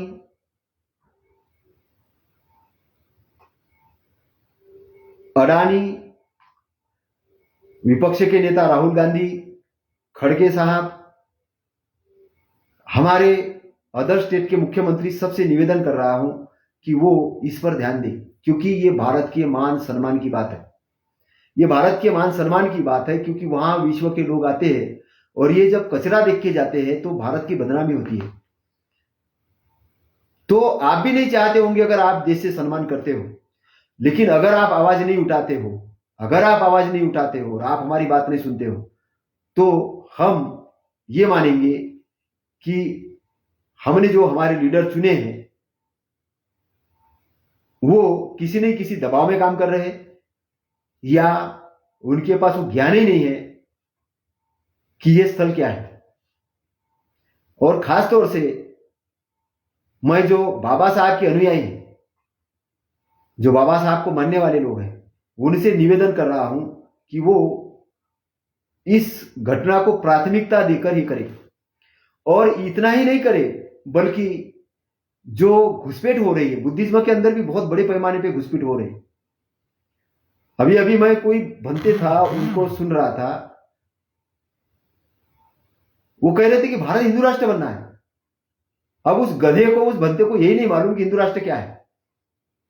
उस गधे, मैं गधा बोल रहा हूं उसको, कि हिंदू राष्ट्र, क्योंकि वो हिंदू और बौद्ध भाई भाई है और वो हमारा सम्मान करते हैं बोले हिंदू।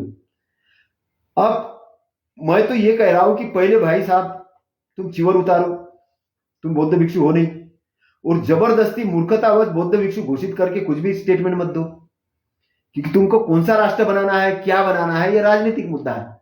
तुम बनते बन के, भिक्षु बन के ये तो मुद्दे मत उठाओ। तो ऐसे घुसपैठ करने वाले जो लोग हैं, भाई हमने साकेत को, साकेत भी ये बौद्धिस्ट स्थल था, जिसको आज राम मंदिर बोला जा रहा है, हमको मालूम था। और मालूम होने के बाद में भी हमने उसके लिए ज्यादा आवाज नहीं उठाई, क्योंकि हमें यहाँ की शांति प्राप्त प्रिय थी। हम बोले राम मंदिर, आपको राम मंदिर बनाने से अच्छा लग रहा है, चलो बनाओ। हमने आपको खुली छूट दे दी, हमने कोई आंदोलन नहीं, कोई हमने उसके ऊपर ज्यादा आवाज नहीं उठाई, हमने बिल्कुल उसको शांत रहने दिया। लेकिन आपकी हिम्मत ऐसी बढ़ गई कि आपको लग रहा है कि अब तो बस राम मंदिर बना दिया तो हमने तो बस बुद्ध ज्ञान को कंट्रोल ही कर लिया, और यहाँ पे तो बस हम अपना ही राम के हिसाब से चलाएंगे। तो भाई साहब, आप जो राम की बात कर रहे हो ना, आप पत्थर के अंदर में राम देख रहे हो, हम पत्थर के अंदर में राम नहीं देखते। तुम क्या हो कि तुम अज्ञानी लोग हो, इसलिए पत्थर के अंदर राम देख रहे हो। हम कबीर साहब के अनुसार पीवत राम रस लागी कुमारी, हम धम्म के अंदर राम देखते हैं। तुम्हारा राम कथा वाला राम है, हमारा राम धम्म का राम है। राम रस वो ध्यान का रस है, विद्वान का रस है, वो मूर्तियों के अंदर में नहीं है। इसलिए वो एक राम है जो शूद्र शंभु का वध करता है, वो राम ने हमको नहीं चाहिए, हमें वो ओरिजिनल राम चाहिए। तो आपके राम की तो हमने वैसी वाट लगा दी, हमें पत्थर वाला राम नहीं चाहिए, हमें ओरिजिनल राम चाहिए, वो जो घटघट में राम है। हम तो बोले घटघट में राम, हमें वो ब्राह्मण नहीं चाहिए वर्णवादी, हमें असली ब्राह्मण चाहिए। वो हर कोई बन सकता है, उसमें कोई ये नहीं। तुमने भी वो उसकी व्याख्या की कि कर्म आधारित ब्राह्मण है, कर्म आधारित वर्ण व्यवस्था है। और जब एक लड़की भगवत कथा करने के लिए गई, बोला उसको कि कुर्मी की लड़की है, कुर्मी होके तुम कैसे ये कर रहे हो। एक साहू जो लड़की थी छत्तीसगढ़ में, वो कथा करने गई, तो उसने बोला कि ये साहू है, तेली करके तेली होके तुम कथा करोगी, ये तो केवल ब्राह्मणों का काम है। तो हमें पता है कि आपकी औकात कितनी है, आप महिलाओं का कैसा अपमान करते हो, क्योंकि आप अपने माता और बहनों को भी अनपढ़ रखा था आपने। आपकी व्यवस्था को हम जानते, बहुत अच्छे से जानते। आप महिलाओं का क्या दर्जा रखते हो, आपने ऐसी ऐसी किताबें लिख के रखी है, वो किताबें भी हम जानते हैं। यहाँ पे इतना टाइम नहीं है कि आपके सामने वो सब ये करे।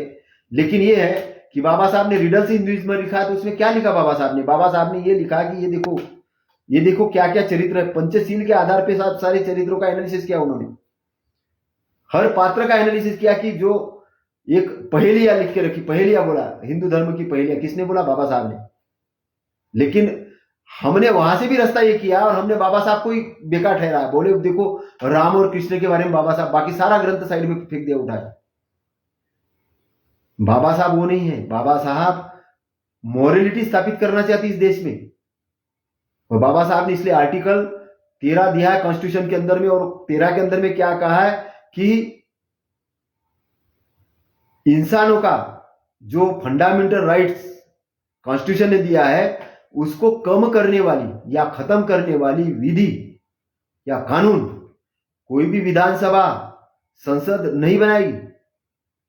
और ऐसे कानून को उसके पहले जो थे या ऐसे साहित्य थे उसको शून्य घोषित कर दिया संविधान ने, कॉन्स्टिट्यूशन को संविधान ने शून्य घोषित कर दिया। मतलब ये Indian government of India Kumbh Mela का जो प्रचार प्रसार कर रही है, ये संविधान ने शून्य घोषित कर दिया वैज्ञानिक तरीके से बात करने के लिए। लेकिन सरकार कर रही, क्योंकि संविधान चलाने वाले लोग अगर जानकार नहीं है तो वो अपने हिसाब से चलाएंगे, क्योंकि जनता जैसी है वैसा ही संविधान होगा। कानून से संविधान नहीं चलता है, संविधान से जनता के हिसाब से संविधान चलता है। इसलिए जनता को जागृत होना जरूरी है। तो जन जागरण का अभियान तेज गति से करना पड़ेगा। इसलिए रिसर्च सेंटर ओपन करने पड़ेंगे, लाइब्रेरी ओपन करने पड़ेंगे। ध्यान के मामले में जो ध्यान सेंटर्स चल रहे हैं उसमें बहुत सारे ध्यान सेंटर ऐसे हैं कि उस ध्यान सेंटर के अंदर बहुत मिलावट है।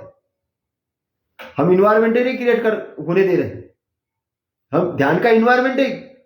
अभी तो मैं क्या बताऊं, ये अभी 1992 93 के आसपास में, 93 नहीं 95 के आसपास, 94 95 के आसपास में सत्यनारायण गोयनका जी और शंकराचार्य इन्होंने प्रेस वार्ता ली थी वहां पे बिहार के अंदर में संबोधि स्थल पे, जिसको लोग बुद्ध गया बोलते वहां पर।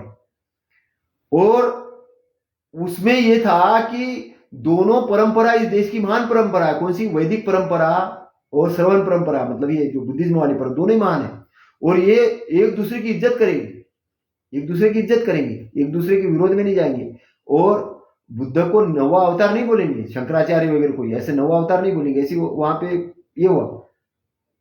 तो पहली चीज कि सत्यनारायण गोयनका जी ये ऑथेंटिक रूप से बुद्धिज्म के प्रतिनिधि नहीं थे, केवल विपश्यना सिखाते थे, इसका मतलब बुद्धिज्म के ज्ञानी ऐसा नहीं है। लेकिन उन्होंने स्टेटमेंट दिया, तो एक बनिया आदमी और एक ब्राह्मण आदमी, बनिया और ब्राह्मण ने पैक्ट कर दिया और बोले हम एक दूसरे का विरोध नहीं करेंगे, हम आपस में मिलके चलाएंगे सरकार। और इसलिए टेम्पल का मुद्दा उन्होंने दबा दिया, टेम्पल वाला जो एक्ट वाला मुद्दा उन्होंने दबा दिया, 1949 का मुद्दा ही दबा दिया। और वो गए ध्यान की तरफ, हम ध्यान सिखा रहे हैं, हम ध्यान सिखा रहे हैं। वहां पे भी एक चिल्ला रहे थे हम ध्यान सिखा रहे हैं। हाँ बिल्कुल आप ध्यान सिखाओ, हमने कब मना किया, ध्यान अच्छी चीज है, लेकिन केवल ध्यान परिपूर्ण चीज नहीं है। अष्टांगिक मार्ग के अंदर में सम्यक समाधि एक पार्ट है, लेकिन साध भी तो चीजें है कि अष्टांगिक मार्ग में सम्यक समाधि तक पहुंचने के लिए आपकी सम्यक दृष्टि भी तो होना चाहिए। सत्यनारायण गोयनका जी की सम्यक दृष्टि निर्माण नहीं हो पाई, सम्यक दृष्टि निर्माण नहीं हो पाई, तो यहां के जो बौद्धिस्ट थे उसको उन्होंने भटका दिया। अब कई बौद्धिस्ट यह है कि हम पहले जन्म में ये थे और अगले जन्म में ये हो जाएंगे और वैसा हो जाएंगे करके करके, लेकिन मैं उसका विरोधी नहीं हूं। कम से कम वो ध्यान कर रहे हैं, रिसर्च करने का हमको एक पॉइंट मिला उनके इससे। फिर वोशो आ गए, वोशो तो उनके भी बाप है। फिर वोशो ने तो खूब भयंकर तरीके से उपनिषद को अपना गाइडलाइंस मानते थे वोशो, और वोशो जहां जहां गए उसके अनुसार व्याख्या किया।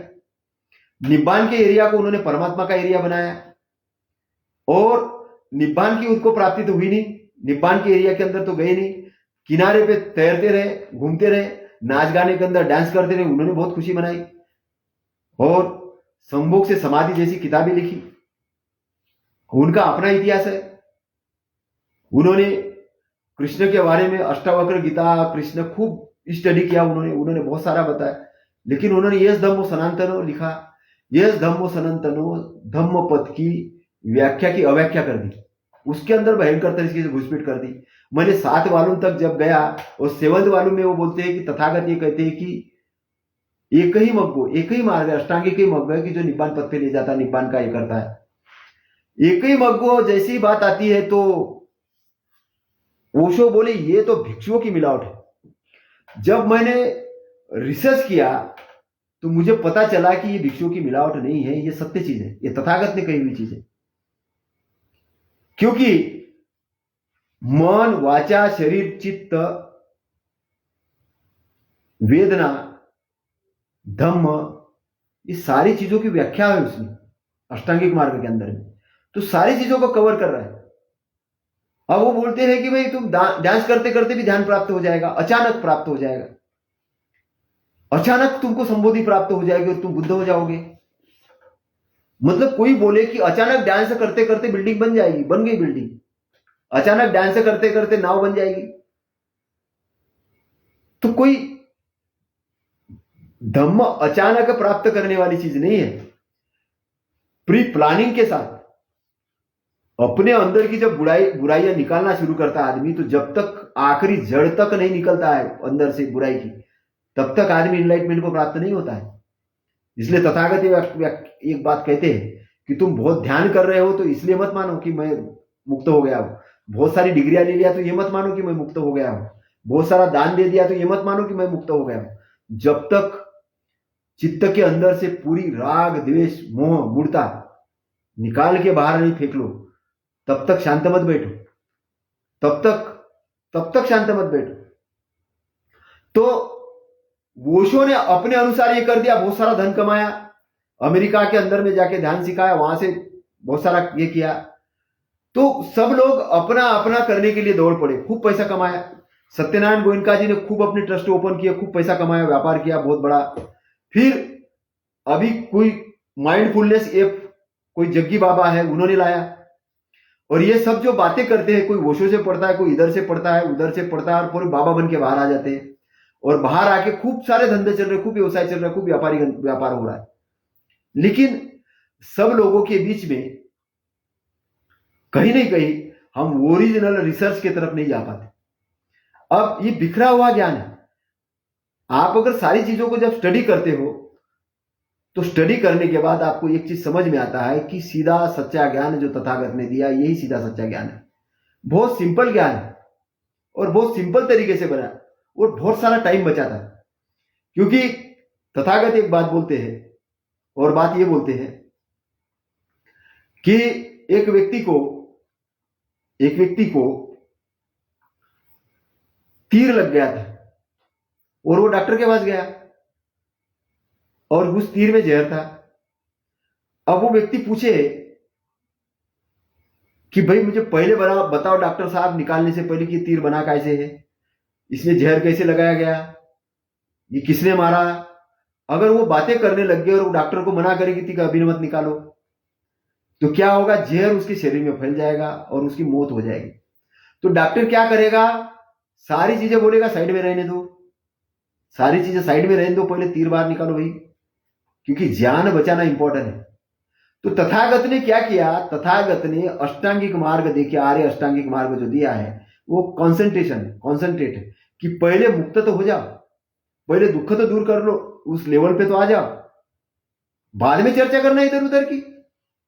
लेकिन हमारे जो महंत, पंडित, मौलवी, बहुत सारे गुरु ये बातचीत करने में लगे हुए, 7-7 दिन की कथाएं कर रहे हैं, कहानियां कर रहे हैं, रामायण कर रहे हैं, महाभारत कर रहे हैं, बहुत सारा कुछ चल रहा है, लेकिन आचरण करने वाली बातें बहुत कम बताया जा रहा है। हमें आचरण करने वाली बातें बताने की जरूरत है। आज इस देश के अंदर में युवाओं के टैलेंट की कमी नहीं है, युवाओं के पास बहुत बड़ा दिमाग है। इस देश के अंदर में युवाओं की टैलेंट की कमी नहीं है, टैलेंट को सपोर्ट करने वाले लोगों की कमी है। ऐसा क्यों है? ऐसा इसलिए कि यहां पर धम्म फला फूला नहीं है। लोगों की जो प्रोग्रेस है वो किस आधार पे नापी जाती है, वो उसके पड़ोसी के आधार पे नापी जाती है कि उसके पास कार नहीं, मेरे पास कार है, मतलब मैं ज्ञानी हूं। डिग्री कैसे नापी जाती है, उसने ग्रेजुएशन किया, मैंने तो पीजी कर लिया, मेरे पास उस उन्नति कैसे नापी जाती है, उसके पास चपरासी का पद है, मैं आईएएस हूं। लेकिन धम्म के अंदर में ये ऐसा नहीं नापा जाता, उसके कर्म, उसके आचरण से नापा जाता है, उसके आचरण से नापा जाता है। और इसलिए धम्म की जहां बात आती है तो वहां पर क्या होता है, आपकी अच्छाई दूसरे के बुराई पे नहीं नापी जाती, आपकी अच्छाई जो नापी जाती है वो नापी जाती है कि आपने कितने लोगों का अच्छा किया, आपकी अच्छाई उसके ऊपर नापी जाती है। आपकी विद्वत्ता इसमें नापी जाती है, आपने कितने लोगों को विद्वान बनने में मदद किया। आपकी दानशीलता इसमें नापी जाती है कि कितने लोगों को अच्छाई के लिए आपने दान दिया। हर चीज को नापने के पैमाने अलग है। यहां पर दूसरे के बुराई पर आपका ये नहीं नापा जाता, दूसरे की अच्छाई पर आपकी नापी जाती है। Win win situation. तो धम्म एक अलग तरीके का माइंडसेट ही करता है। इसलिए जो Buddhist country, pure Buddhist country है, वहां पे रोड के लिए झगड़ा नहीं होता है। सरकार अगर आदेश देती कि रोड के लिए इतनी जगह छोड़ना है तो लोग आराम से छोड़ देते। कई ऐसे देश है कि जो बताते हैं कि उनके घरों में ताले नहीं लगते, क्योंकि वहां पे आदमी कोई ज्वेलसी नहीं होती है, एक दूसरे को मिल बांट के खाते हैं, एक दूसरे को सहयोग करते हैं। अब यहां पे भ्रष्टाचार का कारण ही धर्म है। धर्म सिखाता है भ्रष्टाचार करो। ये भागवत कथा ये करने वाले जो लोग हैं, ये क्या है, ये मोक्ष के लिए पानी में नहलाने वाले लोग क्या है, ये बता रहे हैं कि आपको नहा लो तो आपको मोक्ष मिल जाएगा, बाकी सारे पाप इसमें धुल जाएंगे। इसका मतलब क्या है? इसका मतलब और एक लाइन पे पकड़े तो वो जनता को ये बोल रहे हैं कि तुम चिंता मत करो, जो कर रहे हो वो करो, नदी में जाके नहा लो और दान दे दो। अब उसी आधार पे बहुत सारे मंदिरों के पैटर्न तैयार हो गए। वहां पे ये बोला जाता है कि आप चोरी करके और मंदिर में दान डाल दो, आपको मोक्ष मिल जाएगा। अब दुकानें तो ऐसी ओपन हो गई कि आपको पंडित जी को, कौवे को खाना खिलाने के लिए पैसे दे दो, ये कथा कर लो तो आपकी सारे पाप धुल जाएंगे। तो आप पाप करो और कोई आपको दुरुस्त करेगा। मतलब ये है कि आपने सिगरेट पी, पंडित जी को जाके बोलो कि ये लो पंडित जी दान, और पंडित जी बोले तुम्हें कुछ नहीं होगा, आपके फेफड़े खराब नहीं होंगे, ऐसे वो बोले पंडित जी, मान लेना चाहिए। और ऐसे पंडित जी मान भी लेते हैं, लेकिन क्या होता है जब पंडित जी के साथ कोई घटना होती तो पंडित जी बोलते हैं ये हुआ क्या? क्योंकि ये भी एक मदारी लोग हैं कि जिन्होंने धर्म के नाम पे धंधा बनाया। तो जो लोग जकड़े हुए हैं, उन जकड़े हुए लोगों को बाहर निकालने की जरूरत है। और हमें मालूम है कि यहां पे वर्ण व्यवस्था थी, जाति व्यवस्था थी, और जाति व्यवस्था भी क्रमिक जाति व्यवस्था थी। और जितने भी लोग जो शूद्र है वो अपने आप को शूद्र बिल्कुल कहना बंद करे, शूद्र नहीं है वो, पूर्व के बुद्धिस्ट है। यहां पर जाति व्यवस्था बाद में निर्माण की गई। तथागत के समय जाति व्यवस्था वगैरह सब नष्ट हो गई थी, सम्राट अशोक के समय सब खत्म हो गई थी, जाति व्यवस्था है नहीं। इंसान में क्या जाति व्यवस्था होगी यार, कोई जाति व्यवस्था नहीं है, आपने बनाई है। और गर्व से घमंड से लोग बहुत चिना तान के रहते, मैं इस वर्ण का हूं, मैं ब्राह्मण हूं, मैं जन्म से ये हूं। और सबसे बड़ी बात तो तब होती है कि जब कोई इंटरकास्ट मैरिज करता है, तो वो इंटरकास्ट मैरिज कर दे, उसने तो अपने जात को ये कर दिया। तो लोग जाति जाति टिकाना चाहते हैं, और ये गरीबी का कारण है, भुखमरी का कारण इस देश के अंदर में, भ्रष्टाचार का कारण ही जाति है। तो जाति व्यवस्था जितने जल्दी नष्ट हो जाए उतना बहुत अच्छा है। तो इसलिए बाबा साहब ने बोला मैं एनालिसिस ऑफ कास्ट, कास्ट का एनालिसिस मतलब ये कर दूंगा, खत्म कर दूंगा, कास्ट उच्छेद कर दूंगा उसको। और इसलिए उन्होंने बोला वर्णहीन जातिहीन समाज की स्थापना करना ये पहला काम। और तथागत ने क्या कहा कि जितने भी अलग अलग वर्ण है, अलग अलग जातियां, जो भी लोग आए ये धम्म के अंदर में आएंगे, तो जैसे समुद्र के अंदर में नाले नदियां एक हो जाती है, पता ही नहीं चलता कौन सा पानी कौन है, वो एक समुद्र हो जाता है। ऐसे धम्म के अंदर में आने के बाद कोई भी किस धर्म से आ जाए, वो धम्म के अंदर में आके उसकी जाति खत्म हो जाएगी, वो एक इंसान बन जाएगा। और हमें मानवता स्थापित करना, इंसानियत स्थापित करना, इसलिए धम्म की बहुत जरूरत है, इसकी रिसर्च की जरूरत है, इसके डेवलपमेंट की जरूरत है, इसको जनसाधारण के भाषा में प्रस्तुत करने की जरूरत है। इसलिए उपासकों का संघ स्ट्रांग करने की जरूरत है कि जो काम उपासकों को करना चाहिए बहुत जरूरी है। नहीं तो मैं अभी गया हूं तो एक भिक्षु है, उनका अंतिम संस्कार हुआ, वहां पे मैंने देखा कि भिक्षु संघ ही रो रहा था। बोले हमारा क्या होगा, हमें चैनल पे कहने वाली बातें नहीं, लेकिन मैं बता रहा हूं हमारे भिक्षु की क्या स्थिति है। बोले हमारा क्या होगा, कौन पालेगा हमको, कौन पोसेगा, इनकी तो ऐसी स्थिति हुई, इनको तो दवा दारू के लिए कोई आया नहीं, पैसा नहीं। अब उनका दुख हम समझ रहे थे। मैं ये कहना चाहता हूं कि पहली चीज, गलती एक ही तरफ से नहीं होती, दो तरफ से होती। पहली चीज, आप मठाधीश बन के बिहारों के अंदर में बैठते हो, जनता के दुख दूर करने के लिए आप धम्म प्रवचन तो करो, जाके निस्वार्थ ढंग से कूदो तो सही फील्ड में। आप फील्ड में कूदोगे नहीं, आप महाराज बन के रहोगे कि हमें किसी ने बुलाया तो हम खाना खाने के लिए जाएंगे, हम परित्राण करने के लिए जाएंगे, हमें इतने रुपये मिलना चाहिए। आप दुखी जनता के पास पहुंचो तो सही, उनका दुख दर करने के लिए काम तो करो, आप समाज सेवक तो बनो असली। तथागत को नहीं बोलना पड़ता था कि जाके प्रवचन करो, इस गांव में जाओ, उस गांव। तथागत तो चरवते बिक्के चारिकम बहुजन हिताय बहुजन सुखाय हो रहे थे, वो तो चलते ही गए। और आप मिठाधीश बोले भोपाल में एक भी नहीं मिलेगा भिक्षु, तो भाई भोपाल के क्यों बन के रहना चाहते हो, आपको किसने बोला भोपाल का बने रहो। आप तो भोपाल से बाहर निकलो, दूसरे को आने दो, तीसरे को आप आते रहो, जाते रहो, घूमते रहो। एक ही जगह बैठने की क्या जरूरत है। आपने गृह त्याग किया है और आप घर के अंदर में घुसना चाह रहे हो। तो पहली चीज है कि आपको भिक्षु बनने का आपका लेवल ही नहीं है, क्योंकि आपने माइंडसेट, भिक्षु बनने का माइंडसेट ही नहीं है। आपको ये नहीं पता कि धम्म किस लिए लिया हमने, बहुत फास्ट लेवल पे अपने आप का डेवलपमेंट करने के लिए लिया है। अगर चिवर धारण किया और आपने ढंग से काम किया तो पब्लिक आपके पीछे लगेगी, पैसे तो बरसेंगे आप पे, पैसे की कोई कमी थोड़ी है। जाके काम तो करो, जनता के बीच में जाके काम करो, दिल से काम करो। और पैसे की क्या बात कर रहे हो, लोग पैसा आप पे निछावर करेंगे, और आपको पैसे की क्या जरूरत है। जब तथागत 3 चीवर पहन के रह रहे थे तो आपको 3-4 चीवर लो, गाड़ी चलाना चलाओ, जितना लगता है उतना मिल ही जाएगा आपको। लेकिन आप अगर ये सोच के आए कि मैं यहाँ पे एक बैंक बैलेंस खोलूंगा, मैं इतना करोड़ की संपत्ति बनाऊंगा, मैं मेरे रिश्तेदारों को दूंगा, तो दुख तो होगा। दुख होगा इसलिए होगा क्योंकि आपने और साधारण ग्रस्त में कोई अंतर ही नहीं रहा। हाँ, तथागत ने यह जरूर कहा था कि संघ बनाओ और संघ का संगठन बनाओ, और जो भी दान आता है वो संघ को दो। तो आपका संघ ही स्ट्रांग नहीं, आपने संघ ही स्ट्रांग नहीं किया। संघ के पास होना चाहिए पैसा 10, 20, 50, 100 करोड़। अभी ताइवान वगैरह में, उधर दूसरे कंट्रीज के अंदर में है, थाईलैंड वगैरह में, उधर उसमें 100-100 एकड़ के अंदर में यूनिवर्सिटीज बनाई भिक्षु लोगों ने। उनकी पत्रिका चल रही, उनके पास आय के साधन है, सारी चीज कर रहे हो, समाज सेवा ही कर रहे हैं। इवन की उनकी एम्बुलेंस है। सबसे पहले अगर कहीं कुछ होता है रोड पे तो भिक्षु चलाते हुए जाते हैं एम्बुलेंस में, हॉस्पिटल में भर्ती करवाते, ब्लड डोनेशन के कैंप से लेकर हर काम करते भिक्षु। सफाई करते नगरों में जाके, कहीं भी ये फिर गाड़गे महाराज जाके सफाई करते थे। शिक्षा का आंदोलन कहां से सीखा? उन्होंने तथागत से सीखा। स्वच्छ रहो, जापान के लोग ये करते हैं। तो संघ को उस तरीके से ये करना होगा, स्टडी करना होगा, संघ को अपना तथागत को आदर्श मान के, धम्म को आदर्श मान के जीना होगा। आप यहां पर इसलिए नहीं आए हो कि जनता से ये कहो कि हमें ये लोग नहीं बुला रहे, पैसा नहीं दे रहे। अज्ञानी लोगों से आप क्या आशा करोगे? आप उनको ज्ञान तो दो, और ज्ञान देने के बाद अगर आपका वो नहीं करते तो फिर अलग बात है। आप तो ज्ञानवान बनो, पहले ज्ञान देना शुरू करो, निष्पक्ष तरीके से समाज सेवा करो। पैसा तो बरसेगा आपके पास में, पैसा कमी नहीं है, लेकिन आप भी राजनीति करने में लगे हो।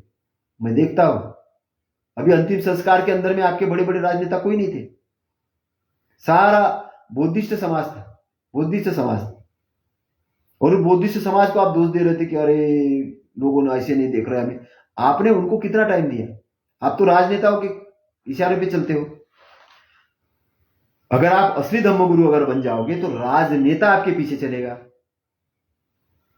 क्योंकि आपका लेवल राजनेता से ऊपर का लेवल है। लेकिन राजनेता के साथ में खड़े होकर फोटो खींचते हो, राजनेता बैठा हुआ है, कोई इंद्रेश कुमार जी है, कोई आरएसएस के कुछ प्रचारक है, उनके आजू बाजू भिक्षु खड़े उनके फूलमाला डाल रहे हैं। अब वो नकली भिक्षु है, क्योंकि भिक्षुओं के सामने चेयर पे वो इंद्रेश कुमार तो बैठ नहीं सकते, लेकिन वो बैठे हुए हैं, वो फूलमाला भिक्षु डाल रहे हैं, उनका स्वागत कर रहे हैं। तो आपने मतलब जनता को समझा क्या?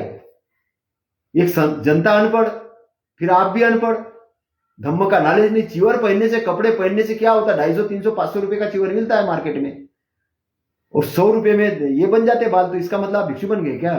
बाल निकालने से और चिवर पहनने से नहीं, जब तक आचरण में नहीं उतारोगे।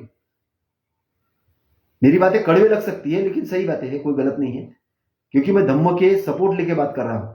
इसलिए आपकी नैतिक जिम्मेदारी बनती है कि आप अपना संघर्ष स्ट्रांग करें। आप राजनीति नहीं करें, नेतागिरी नहीं करें, आप धम्म का काम करें, और धम्म का काम करके बहुजन हित के लिए, बहुजन सुख के लिए काम करें। तथागत को आदर्श माने, धम्म को आदर्श माने। और मैं उपासकों से यह बोलता हूं कि आपने भारतीय बौद्ध महासभा जैसे संगठन बना के रखे हैं, आप अभी तक कोर्ट के अंदर में ट्रस्टी के लिए लड़ाई लड़ रहे हो। कितना करोड़ रुपया वहां पे जमा है। यहां पर किसी बौद्धिस्ट व्यक्ति पर कोई 10, 20, 50 लाख की जरूरत आती तो आप 1 रुपया नहीं निकालने की पोजीशन पे रहते हो। आपके पास कोई ये नहीं है, सारा कोर्ट के अंदर में जमा है, सारा कोर्ट के अंदर में जमा है।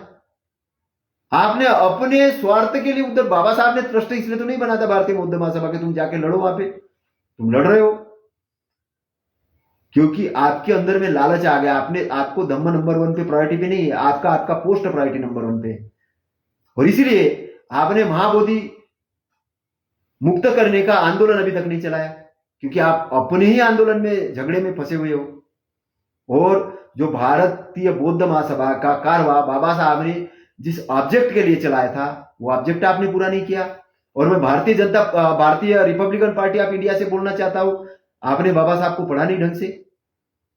आपका ये लेवल नहीं होना चाहिए कि 2 सीट भी नहीं आ रही, आपकी 10 सीट भी नहीं आ रही। बाबा साहब के समय में जब इतनी सीट आ रही तो आपके समय में क्यों नहीं आ रही? वो इसलिए नहीं आ रही कि आपने, बाबा साहब ने ऑब्जेक्ट पार्टी बनाने का ऑब्जेक्ट था, वो आपने समझा ही नहीं, वो आपने समझा ही नहीं, आपने उसके टुकड़े कर दिया, आपने जाके गठजोड़ कर दिए। एक आधा पोस्ट, एक आधा केंद्रीय मंत्री, थोड़ा बहुत मिल गया, आप खुश हो उसमें।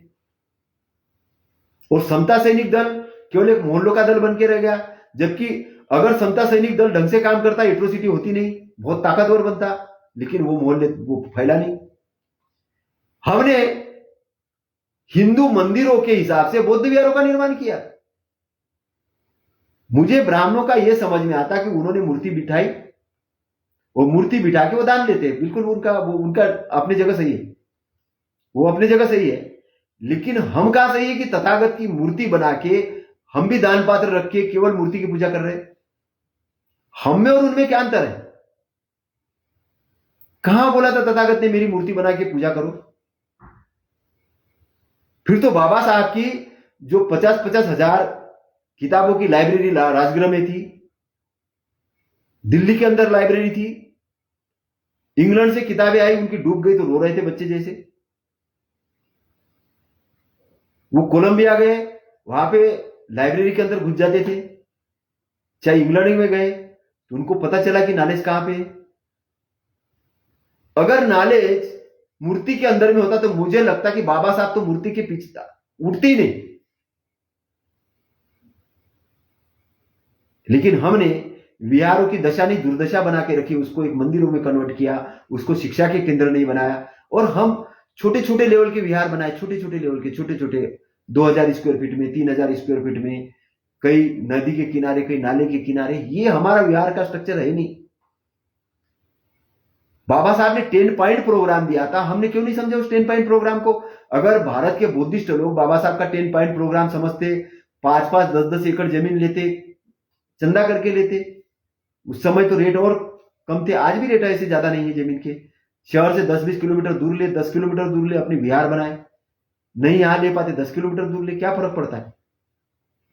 वहां भिक्षु रखे, प्रशिक्षित भिक्षु रखे, स्कूल चलाए, सारी चीज अगर हम ये करें डेवलपमेंट, तो आज करोड़ों अरबों की संपत्ति बुद्धिस्ट लोगों के पास होती, शिक्षा के केंद्र चल रहे होते,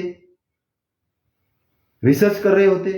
लेकिन हमने अध्यक्ष बना के कमेटी बनाई, और कमेटी बना के ताला लगाते हैं, और ताला लगा के वहां का अध्यक्ष और कौन अध्यक्ष अगला बनेगा उसके लिए लड़ाई चलती है। इसलिए हमने ना उसको शिक्षा के केंद्र बनाए, ना वहां पे हमने ऑडिटोरियम बनाए, ना वहां हमने लाइब्रेरियां बनाई, ना हमने वहां पे कोई स्वास्थ्य के केंद्र बनाए, ना वहां हमने रिसर्च के केंद्र बनाए।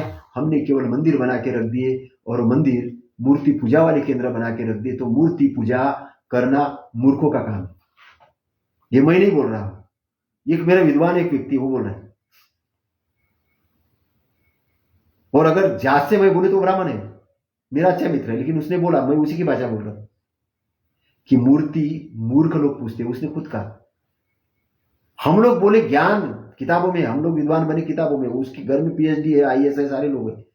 मैं उसको विद्वान इसलिए बोल रहा हूं कि उस आदमी ने सत्यता बखान की। हम कावड़ यात्रा में मूर्ख लोगों को भेजते, बोले कावड़ यात्रा में मूर्ख लोगों को भेजते। हम दारू मूर्ख लोगों को पिलाते हैं, भांग मूर्ख लोगों को पिलाते हैं, इनमें अकल ही नहीं होती, बोले इसलिए पिलाते हैं।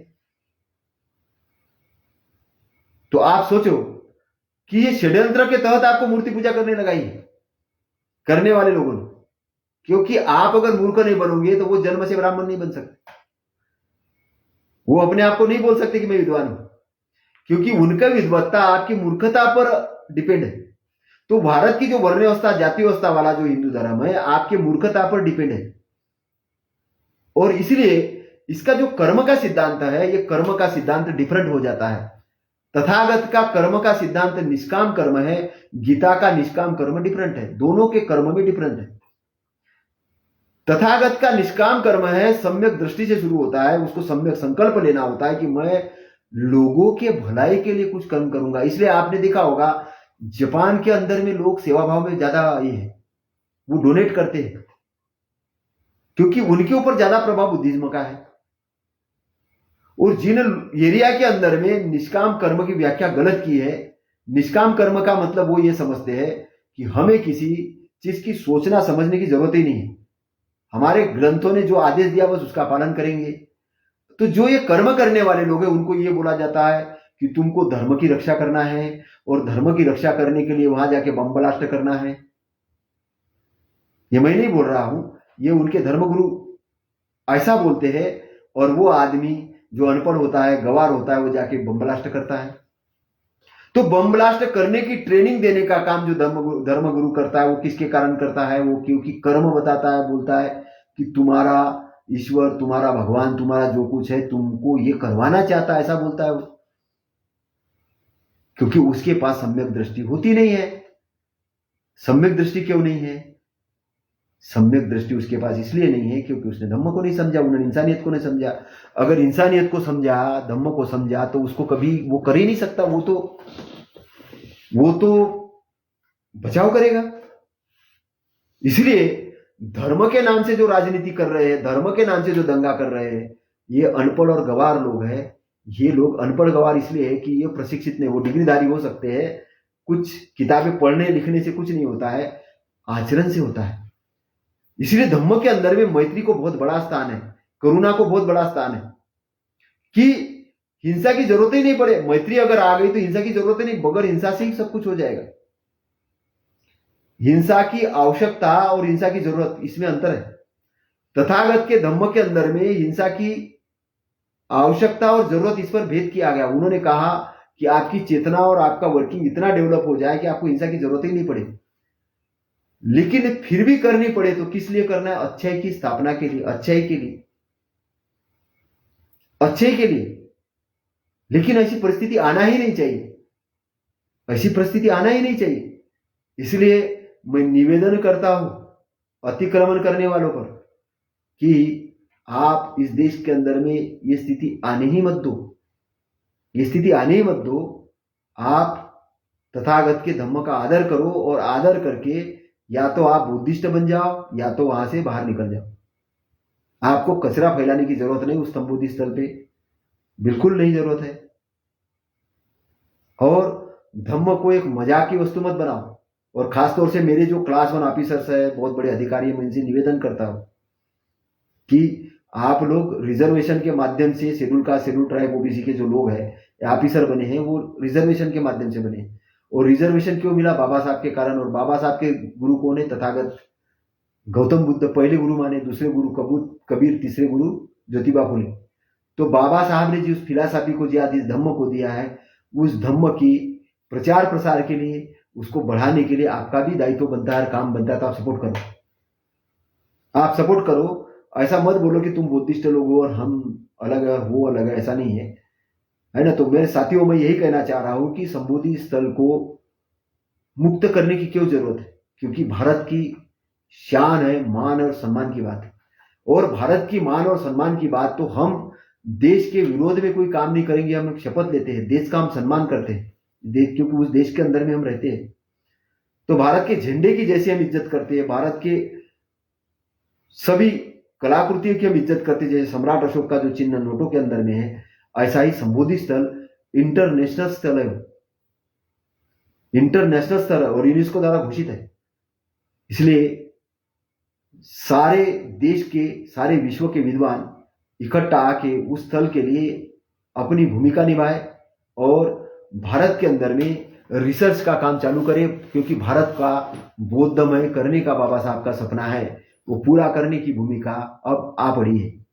क्योंकि भारत अगर बौद्धमय बनता है, भारत अगर अच्छा बनता है, तो किसी अमेरिका की या अमेरिका बाप की ताकत नहीं है कि वो हमारे यहाँ के युवाओं को इस तरीके से अपमान करके भेजे। और यहाँ के युवाओं को भी 50-50 लाख रुपए देके वहां जाने की जरूरत नहीं है कि हमें काम मिले, क्योंकि हम अपने आप में बहुत प्रोग्रेस कर लेंगे।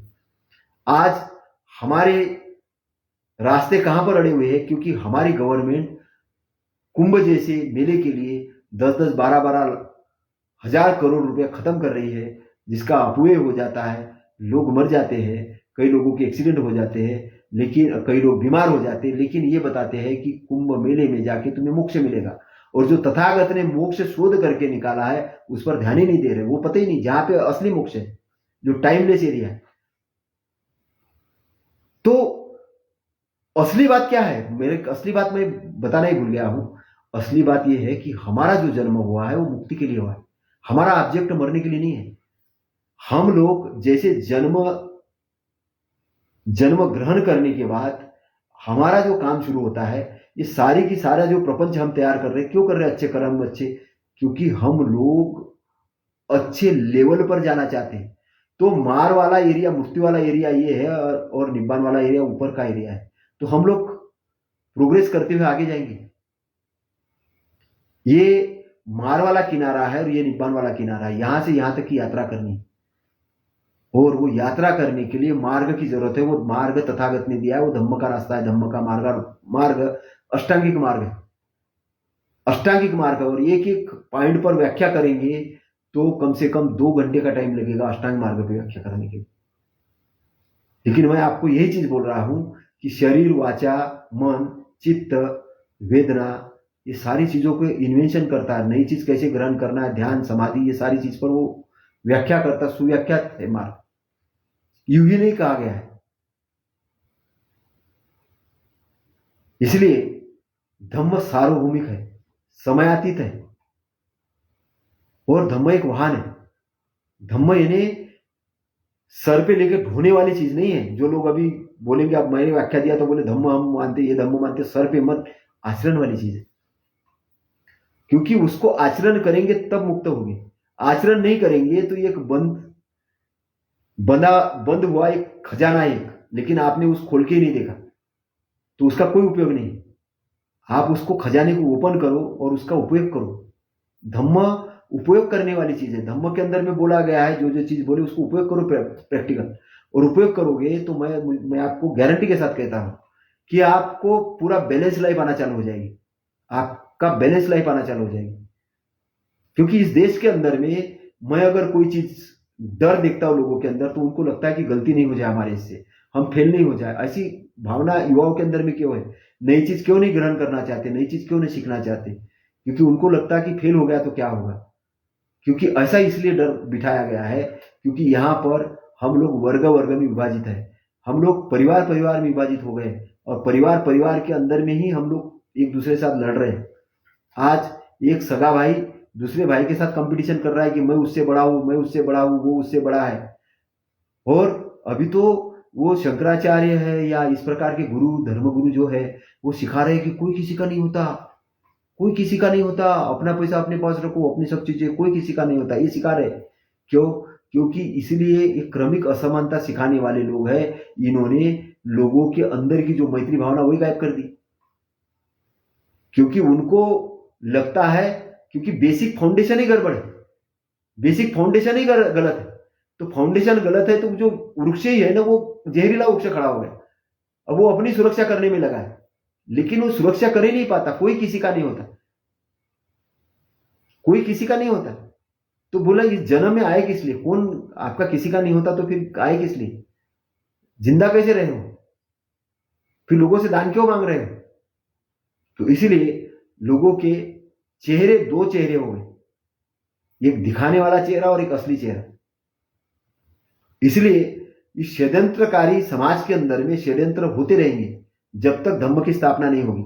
और धम्म की स्थापना जब तक नहीं होगी तब तक आप वर्ल्ड के पावरफुल कंट्री नहीं बन सकते, वर्ल्ड की पावरफुल कंट्री नहीं बन सकते।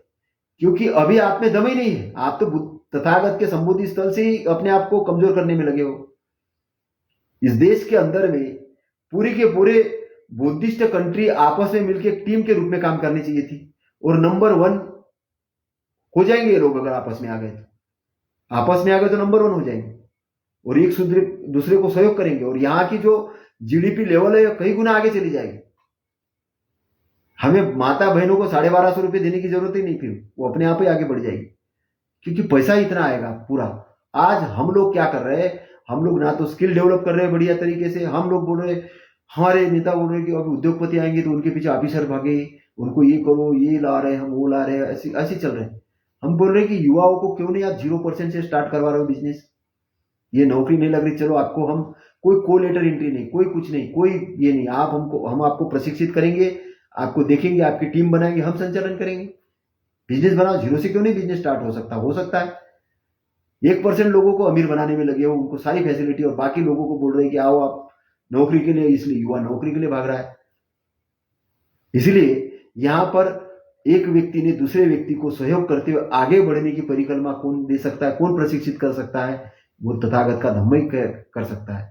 इसलिए मंगल सूत्र के अंदर में कुछ इंपॉर्टेंट जो बातें कही गई है, 10-12 बातें हैं, लेकिन 10-12 बातों में से मैं कुछ इंपॉर्टेंट बातें आपको, सेव है ना, पूजा करने वाले की ही पूजा करना चाहिए, जो चीज सेवन करने लायक है उसी का सेवन करना चाहिए, उस सुसंगति में रहना चाहिए। पॉइंट छोटे छोटे वाक्य, लेकिन काम की बात। बहुश्रुत होना चाहिए। बहुश्रुत मतलब बहुत ज्ञानवान होना चाहिए, अलग ज्ञान अर्जन करना चाहिए। माता पिता की सेवा करना चाहिए, पत्नी बच्चों का देखभाल करना चाहिए, विद्वानों की संगति करना चाहिए, और अच्छे जगह पे रहना चाहिए। लोगों के स्वभाव से विचलित नहीं होना चाहिए, अपने आप को दुरुस्त करना चाहिए, और निब्बान पद का साक्षात्कार करना चाहिए। ये कुछ कुछ चीजें हैं। दान देना चाहिए, धम्म प्रचार के लिए श्रमणों का दर्शन करना चाहिए, विद्वान भिक्षुओं का दर्शन करना चाहिए, विद्वान लोगों का दर्शन करना चाहिए। ये ऐसी ऐसी बातें हैं कि सिंपल अपने लाइफ के अंदर में अमल में लाना चालू करेंगे तो हम टीम का काम करेंगे। इसलिए बाबा साहब ने एक नारा दिया था कि शिक्षित बन जाओ, फिर संगठित हो जाओ। संगठन या ऑर्गेनाइजेशन, क्योंकि शिक्षित तो हो गए, शिक्षित आदमी ही संगठित होगा तब वो आंदोलित होगा और तो वर्ल्ड वाइड कारपोरेशन बना देगा, वर्ल्ड वाइड चीजें निर्माण करेगा। यहां से ही फिर बहुत बड़ी चीजें होना शुरू हो जाएगी, क्योंकि हमारी उन्नति के लिए कोई लिमिट नहीं है। लेकिन लोगों ने बोला कि हमें तो लोभ ही नहीं है, लो और खत्म कर दो, भागा मतलब उसको खत्म करो। तो लो मतलब किसी को दो ही नहीं, तो लो और दो ही नहीं। तो जो कंजूस आदमी है वो लोभी है। उसके विरोध में दानशील होना, दानशील होना, लोगों के हित के लिए काम करना, बहुजनी ये धम्म का काम है। तो लोभ से दूर होना है, कंजूसपन से दूर होना है। लोग बोल रहे आने दो आने दो आने दो आने दो आने दो। और इसीलिए क्या हो रहा है कि 52 किलो भी सोना मिल रहा है, करोड़ों रुपए मिल रहे हैं, पता नहीं कहां कहां से इकट्ठा हो रहे हैं। बहुत सारे मंदिरों के अंदर में पैसा पड़ा हुआ है, केरोना आता है लाख लग जाता है। और फिर वो नाटक करते कि हमको भी कुछ पेमेंट दो, हमें कुछ नहीं मिल रहा है, तिजोरी भर रहे हैं, लेकिन पैसा कहां उपयोग में आ रहा नहीं मालूम, लोग क्यों डाल रहे पता नहीं मालूम। लो बस दो मत, लो लेकिन दो मत। तो ऐसी कैसी उन्नति होगी? गवर्नमेंट ऑफ इंडिया के पास जितने पैसे नहीं उससे ज्यादा पैसा इन मंदिरों के अंदर में, ट्रस्टों के अंदर में, लेकिन उपयोग क्या है? बोले हम तो बहुत पेपरों के अंदर में खूब नॉलेज आ रहा है, लेकिन है नहीं कुछ। तो मैं यही गुजारिश कर रहा हूं कि तथागत के धम्मस्थली का जो संबोधि स्थल, वहां भी खूब दान आता है। आंकड़े के अनुसार लोग बता रहे हैं कि करीबन 2 करोड़ रुपए पर डे का लगभग वहां पर दान आ रहा है। और अगर अच्छे तरीके से ये करे तो उसमें दान की तो कोई कमी नहीं है, बहुत सारा दान आएगा, बहुत सारा पैसा आएगा। तो इसीलिए उस स्थल को तथागत के अनुयायियों को संचालित करने के लिए एक्ट पारित करे, सरकार से निवेदन है। और 12 बजने वाले हैं, तो मैं थोड़ी देर में आपसे विदा ले रहा हूं। और मैं यही कहना चाहता हूं कि धम्म फ्री पॉकेट में मिला नहीं है। बहुत बड़ा रिसर्च किया है, बहुत बड़ा त्याग है, तथागत का बहुत बड़ा त्याग है। अपने पत्नी को छोड़ के गए, राजपाट छोड़ के गए, बच्चे को छोड़ के गए, जंगल में गए, एकांत स्थल पे गए, कई विद्वान गुरुओं से सीखा, कई सारी चीजें सीखी, और रिसर्च करते करते उसको इन्वेंशन किया है, धम्म इन्वेंशन किया है। अभी आप उस लेवल का शोध नहीं कर सकते हो एक एक चीज का, बहुत बड़ी चीज है, इसलिए उसका संरक्षण करो। बहुत अमूल्य चीज है पूरे मानव मात्र के लिए, मानव मात्र को दुख से मुक्त करने के लिए, निब्बान प्राप्ति के लिए। इसीलिए उस रिसर्च को किसी को हानि पहुंचाने का अधिकार नहीं है, इसकी हम भर्त्सना करते हैं। और इसीलिए तथागत के संबोधि स्थल को मुक्त करने के लिए, विद्वान भिक्षुओं के अंडर में उसको देने के लिए, विद्वान उपासकों के अंडर में देने के लिए हम निवेदन करते हैं। आप सबका मंगल हो, शुभ मंगल हो। आपके परिवार के अंदर में आपके बच्चे बहुत अच्छे लेवल पे जाए, आपकी सेहत बहुत अच्छी बने, आपके सारे दुख दूर हो, आप इंटरनल शांति प्राप्त करें, आप धन धान्य से परिपूर्ण हो, आप बहुत अच्छी धन संपत्ति एकत्र करें, आप बहुत बड़े विद्वान बने, आप अपने लिए उपयोगी बने, अपने परिवार के लिए उपयोगी बने, इस स्टेट के लिए, इस देश के लिए उपयोगी बने, आपका दुनिया के अंदर नाम हो, आप सुख शांति का जीवन जिए, आपकी मुक्ति हो, दुख से मुक्ति हो, आपको निब्बान का एरिया मिले, और आपकी उत्तरोत्तर उन्नति हो। इन मंगल कामनाओं के साथ नमो बुद्धाय, नमो धम्माय, नमो संघाय, साधु साधु साधु।